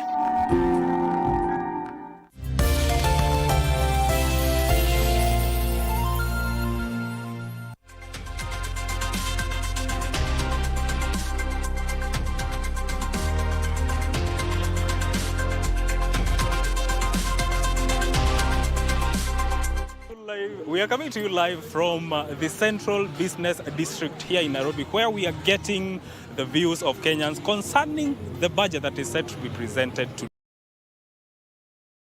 who is also the Deputy Speaker of the National bunge la wananchi. Karibu sana. Asante sana. Karibu sana. Asante sana. How are you doing? What are your views or what are your expectations concerning the budget that is set to be presented today? Okay, the budget which is being presented today, I expect it to be people's friendly, to solve the needs of the common mwananchi, and to cater and make sure it fulfills the mandate which is stipulated in Article 43 of our Constitution. Yes. What are some expect maybe the prices of commodities will go down? I'm expecting the price of common commodity to go down, like bread, also motor circulation tax. I need it. We are expecting it as the social movement and as a representative of common mwananchi. I'm expecting that duty to be deleted or get defined in a better way to serve the common mwananchi, because I don't expect the government to tax a dead asset. I'm an insurance expert. The motor insurance comes in two forms, either third party or comprehensive. And most of the private cars you are seeing here, they are used for social and pleasure. So they are not used to generate an income. And so I feel like this is a double taxation, considering that every person who owns a vehicle in this country, they have already paid the import duty. And when they are paying the insurance, there is some of the levies which are introduced, like stamp duty and other levies we call ITL and IPF. So this is double taxation. So we are expecting this circulation tax to be deleted, and it should not be mentioned anywhere in this country. And also, on the same, these young people, many young people we are presenting, they also need to own assets like vehicles. So what we will be doing, we will be shutting them down from owning assets, and we will leading this country into poverty. Yeah. What do you think? Do you think that the consideration or the recommendations of Kenyans will be taken to heart, especially when it comes to Finance Bill 24, the contentious issues surrounding the Finance Bill 2024? Yes, as a champion for social justice, I've said I'm the Deputy Speaker, Bunge la Mwananchi. As champion for social justice, we were at KICC. We presented that they should listen to the common mwananchi. And it is my firm belief that they are going to listen, because the chapter 1 of the Constitution stipulates that the supreme power belongs to the people of this nation. Those they should listen. And it is in the Constitution. They should not go against the Constitution. They should do what chapter 1 of the Constitution says, that the power belongs to people. Power belongs to common mwananchi. So it is not the parliament to do what they want to do. It is not the government to do what they want to do. But it is them to do what the chapter 1 of Constitution says and what chapter 43 of Constitution stipulates, without doing what they are thinking they can do. So the finance bill is there, it's good. We are expected to pay tax, but it should not be there to make the life of common mwananchi unbearable. It should be people's friendly. It should serve our interest. It should make sure that we have food on the table and that we can survive well in this country. Yes. Thank you so much. Those are some of the view of Kenyans, and I have one more guest that is willing to give their views on this budget. And on set, I'm joined by Willis Mboga, who is also the chair of the Bunge la Mwananchi. How are you doing this morning? I'm fine, sir. I'm fine, sir. What are this budget, and what do you expect to come out of it? Yeah, my expectation is I expect a CS for finance to allocate more funds to the issue-based commodities, starting from housing. We come to food, and we allocate more to our security, and the issue pertaining to Article 43 of the Kenyan Constitution. Yeah. So in terms of utilization of the monies collected through taxes, where do you think we go wrong as a country? As a country, we have gone wrong severally since independence up to date. And today we need to change our generation and start by adhering to the rule of law. We have the constitution concerning the public finance management, whereby there are state officers, like now we have the Office of the Control of Budget as per Article 228, who should ensure there is no funds that should be removed from withdrawn from our consolidated fund without his or her approval. Then we have the Auditor General, who should ensure that the funds that were withdrawn are well utilized and not is that the government raises money to fund a budget is through domestic borrowing. With the current tax environment, how do you think that is going to work out, and is the government going to meet its target? Like now, personally, I gave my contribution at the Kenyatta International Conference Center concerning the finance bill, which we use to raise our funds and all our revenue. I said categorically, to encourage more people to pay taxes, we need to reduce the rate of taxes because we are an upcoming and a developing nation, more so a third world nation, I can say. So what we need like now, the basic commodities, more so bread. Most Kenyans are very much worried. We say that it be scrubbed off. And this one for motor insurance tax, we say let it be, because you need to pay tax at the end of the day, so let it be fair. Like now, let's say it be between 0.1 and 0.5, and not 2.5. 2.5 is too much for Kenyans who are already burdened with the current rate of tax as a nation. Thank you. Those are some of the views that Kenyans have regarding the budget and also some aspects of the Finance Bill 2024. Right about now, I want you to take you back to the broadcasting house where Victor Olo is on standby and still continues with this conversation. Victor, if you can hear me, take it away. And as they say, we are sun-kissed out there.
I have to take that again. Director, that was sabotage. Nilikuwa nafilisha Mike, that I have my cup of tea and Mike in the streets. But hey, this is how we do it. Welcome back. Now that is a wall-to-wall coverage with my colleagues all the way from Kisumu, Mombasa, Central Business District, and of course the Now Center, that is the Parliament buildings where the budget reading will be happening later in the afternoon. That is Professor Njuguna Ndung'u, who is a man of the moment, will be giving us that famous briefcase to give us what we should be expecting to the government to be expected to take care of in the next financial year. And back in studio, I'm still with George Mwangi, who is a partner and an accountant LLP at Good Morning Kenya. No, GMK LLP. GMK is just a coincidence. So we want to wrap it up, but allow me to ask this question. There is this aspect of eco-tax. Eco-levy, that is eco-levy. What is it all about? Because anything that's not friendly to the ecosystem, noise pollution, soil, etc. Why do you think the government now came up with that idea now to bring the eco-levy this time around? Protection of the environment is a key thing in everything that we do, in all activities. The environment is damaged by human activity. Yes. And any activity that damages the environment has to be discouraged. So an eco-tax should be geared towards protecting the environment. For instance, you can say use of petroleum products, which is harmful to the environment, is discouraged, and you're encouraging use of clean energy. So eco-tax should be geared towards protecting the environment. Yes. Tax more that which is harmful to the environment and encourage consumption of that which is not harmful. You can look at it in the same way like you would discourage charcoal at the expense of gas. Gas is more friendly. When you use charcoal, you cut a tree and that damages the environment. And that should be in everything. Now we are going towards electric vehicles. That should be the move. These others are more harmful to the environment, so discourage and tax these, the ones that are friendly to the environment, you tax them less so that you encourage use of those. Yes. Okay. Then why is it important for the government to introduce predictable tax regime? A very good question, Victor. The tax regime should be predictable. The decision that I make today based on the tax incentives that I have or based on the tax environment, it has to be sustainable in the long run. For instance, you tell me to build a hospital and you have removed VAT on all matters to do with hospital, the construction materials, the equipment that I'm going to import for that. And that means that I now start putting resources together. I buy land, I start buying materials, I engage professionals to do that project. Right. I want that to go on for a long time so that I can finish my project within the same tax regime. But if today you say that there is no VAT on materials used for construction of hospitals and the hospital equipment, then tomorrow you say you are taxing this. The decision that I made 2 years ago is now being changed. Yes. And we have seen that happening a lot. It is one of the bad things that we experience about our tax policy. Frequent changes, which mean that the business people are forced to keep making the wrong decision. Yes. Yeah. But I believe that most people should be happy because now there is that excise duty exempt to goods that is goods origin between the East Africa states and also that meet the East Africa community, goods of origin and the rules that are coming from the East Africa bloc. That must be something to smile about. Yes, it is. Excise tax is a consumption tax. You pay it when you're consuming a product. Excise tax is put on commodities like initially it used to be called sin tax. Yes. It was tax on alcohol products, tobacco products, and such which you want to discourage consumption. Of course, over time, what we've experienced is that it has been put on so many other commodities. We pay excise tax on telephone services, on internet services, on banking services, on beauty products, on water even, and juices, we pay on that. So every time you remove excise tax on a commodity, it means that you're encouraging consumption of that. And of course, you can collect the other taxes in that. For an integrated community, for the East African community, you want to encourage trade between the nations. And you want to remove the barriers to trade. And among the barriers to trade, there are tariff barriers and non-tariff barriers. And a tax is a tariff barrier. Reduce the taxes and you encourage trade within the community. Yes. Yeah. George, what if the government fails to hit the bullseye? I mean, taxes are here. And, you know, human beings, we tend to adopt to our survival kind of mode and tactic. We reserve ourselves. That is one tactic of nature to survive. So when I find that something is not working for me, the instincts for me to survive will always kick in. I know Kenyans are going to be creative in terms of the expenditure, in terms of what they're going to be doing to, you know, to pay taxes and what have you. So what if the government fails to hit that bullseye, either this financial year or the next financial year? What happens in that curve? The effect is always bad, and it's tremendous. If the government fails to, the government must do that which it has promised to do. The government must pay its employees. It must pay for the services that it provides to wananchi. If it is not able to collect that money, where does the government go? That means more borrowing. The government will come back to people to borrow locally, and also internationally, it's going to borrow. Yes. And it becomes a sad situation if the government is borrowing to finance recurrent expenditure, to pay salaries, to pay the normal running expenses, as opposed to when they borrow to build infrastructure projects and that kind of expenditure. So government will go to borrowing. And what does that mean? That government is not able to complete the projects that it has started. If it was a road project, it would be abandoned midway along the road. And if it doesn't complete the project, It also means that all the people who were relying on that project are going to fail. There are contractors if it was a construction project. If it is not complete, the government is unable to pay them, and the impact is quite big. It means that those contractors are not able to pay their salaries. It means that they're not able to pay their suppliers. It means they're not able to repay the bank if they have borrowed from the bank. The impact is quite big. It also means that there's going to be low disbursement to the devolved units, or they become uncertain, sporadic, that we would hear government complaining, the governors complaining all the time that you have not received money, the disbursements that should come from government. Again, the county governments are unable to pay their suppliers, and the impact is big. If you are not able to pay the person that you normally pay, that person is not able to pay the next person, and it continues. It can even lead to poor performance by banks. It leads to poor performance by the whole economy. So the government must set realistic targets. It must set the realistic projects to do, and it has to meet them, because not meeting them means heavy borrowing. It is suffering for everyone if you don't get to that. Yeah. A number of people who are going to also get a big blow at the suppliers who are still getting the pending bills, and now the government says, you know what, we are not going to appropriate this in the next financial cycle. I would imagine how the counties are going to start operating or even digging deep into their own source revenue to pay the pending bills. But that is not the sole mandate of the county government. The money has to come from the Treasury. So what is going to happen now?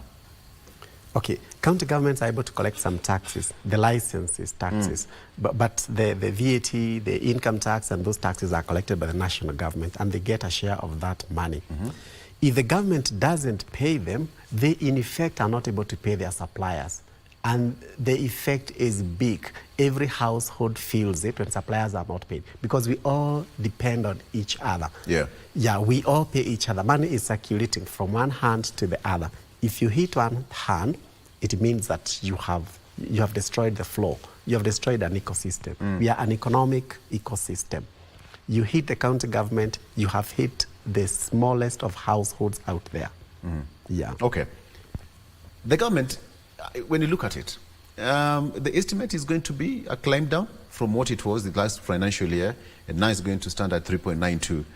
What do you think are some of the factors that necessitated that? It's all about expenditure. Yes. The projects that the government wants to run with.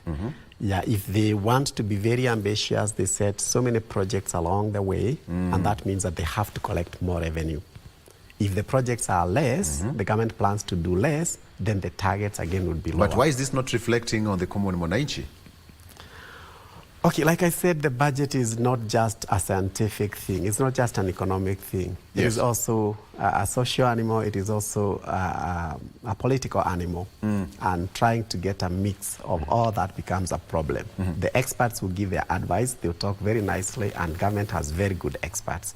But then implementation is a political thing. But what do we implement? What do we do? Which ones do we abandon? Which one do we continue with? That now becomes a political decision. George, it's not all doom and gloom in all this thing. I think everybody's talked about this, you know, the fuel price is going to be higher, the bread, etc., etc. But do we have anything good about this budget? So, I mean, there's the other side of the coin as well. Yes, there are a few good things. It's not all bad. I know we like to concentrate on the bad things, but there are a few good things. That's human nature. We can't help it. That's what is seen more. Nobody wants to pay more for the bread, but of course there are a few good things. And I've listed a few items. The first one is the per diems. When an employee is working outside their normal place of work, they qualify for a per diem. And the tax laws allow for up to 2,000 shillings per day to be tax-free. And that amount is now being pegged on the salary of that person, a percentage of the salary, meaning that a higher caliber staff member is going to get more than a lower caliber staff member. So that an increase in that is a good thing in itself, that you are facilitated when you are working outside the normal place of business. And I can also say the same thing about the non-cash benefits that are payable to employees. Yes.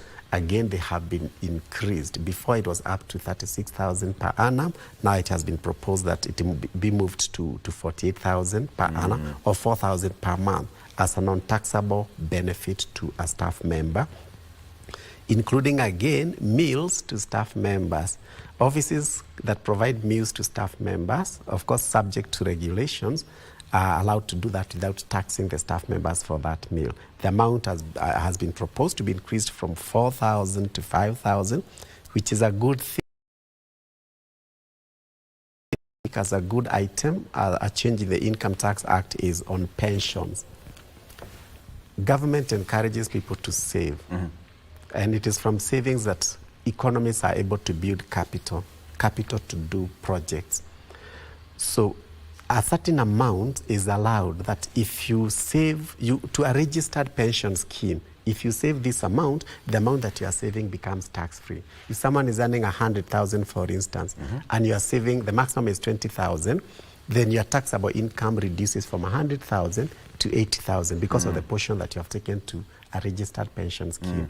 That amount has again been proposed to be increased, which is a good thing. It encourages people to save. It encourages building of capital for use into projects.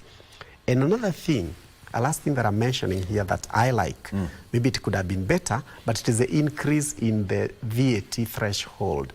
Currently, a person dealing with taxable supplies, goods or services that are subject to VAT, is required to register for VAT if they are making an annual turnover of 5 million, which in my opinion is a very small amount. That's about 14,000 per day. That for sure it's a small business. 14,000 per day for a business here is a small business. So you subject them to add 16% on their goods or services. It makes their commodities more expensive. That threshold has been proposed to be increased from 5 million to 8 million, which is a good thing. It could have been better because clearly these are SMEs. They are very small businesses, and you want them to pay less tax. You want them to have less cost of compliance. It means that a company making 5 million must employ an accountant where they may not have needed one to do the taxes. The cost of compliance increases. And that proposed increase is good thinking, in my opinion. Yeah. On a scale of 1 to 10, how are we doing as a country, economically so? Okay, I think I'm on the negative beat. I would say that we are not doing so well. Are you going? There are good things that have happened for sure, but I think that we can do better. We should not always compare ourselves with countries that have not done well. We should also compare ourselves with the countries that have done well. Countries that we can compare with. So we are not bad as a people. A lot of gains have been made. The way we are thinking now is different from the way that we were thinking sometimes back. We have seen changes. We have seen improvement. We have seen the economy becoming bigger, and more households getting more income. But we still have a big number of households that have been left behind. It therefore means that we are moving, but the speed can be improved. Right. George, allow me to ask you this question as I release you. If you're to be sitting inside Treasury building during budget is made and budget preparation and all that, and Professor Njuguna Ndung'u perhaps asked you, what do you think would be done to this country to make it better economically speaking? What would you do? What would be your input? Maybe 1 or 2 contributions. Okay. The elephant in the room, the biggest problem that we face in this country, I know a lot of people want to cheat us that our biggest problem is tribalism, but far from it. Our biggest problem is corruption. There's nothing else that eats this country. It is corruption. It is wastage of public funds. That is the biggest problem that we face. I said in the beginning, you can collect as much as you want. You can even get 50% of my income, maybe even more, provided the money is put into the right use, that I can access government facilities when I need those facilities. And I can get them the same way that I get them and buy them actually from the private sector. So that would be the thing. I don't know how much Treasury can do about that. It is mainly about the political environment. If the thinking can change, we are a wonderful country. If that thing can be changed, we'll be a wonderful country. George Mwangi, GMK Accountants, LLP, is also senior tax consultant, and he's just been giving us his... thank you so much. I think I cannot thank you enough. And of course, on behalf of CPA, Jacqueline Kakai, who is also in our sister station, Asante Sana, she's an accountant, Association of Women Accountants of Kenya. GMK accountants, where can we get you? We need to visit your class. I mean, and for a fee. You're most welcome. You're most welcome, Victor. Right. We are the Mirage here in Westlands. We offer audit services, that is financial audits, and we are also tax experts offering tax advisory. So everyone who is looking at any kind of a project, you are better doing it with a tax expert. You also do training. Are you a teacher? Yes, we also do training a lot. We have training activities. Okay. We actually have one tomorrow at the Pan-Afric. Okay. So all our clients are free to join, and I'm also inviting you. I'm your client 001. Yes, client please 001. Please do. Time? Tomorrow it is a breakfast meeting, 8 o'clock. Yeah, up to 11 o'clock. Thank you so much. Yeah. All right. I hope we'll catch up very soon so that we can do an overview of what will be discussed in Parliament later in the afternoon. And that is how we call it a wrap. Thank you so much for being a part of this show. But do not go too far, because we still have a wall-to-wall coverage of what is going to be happening today. Today is the big day here in the country and, of course, East Africa, where Professor Njuguna Ndung'u, just a quick wrap, Professor Njuguna Ndung'u is going to be giving the budget for the year 2024-2025 that is going to be helping the government to run the government projects. And now Professor Njuguna Ndung'u will be doing that later in the afternoon in Parliament. So you need to stick around for that, because this is where you're going to get everything that you need to know. Let's take a break, but the show continues after this. I'm Victor Lowe. Good morning.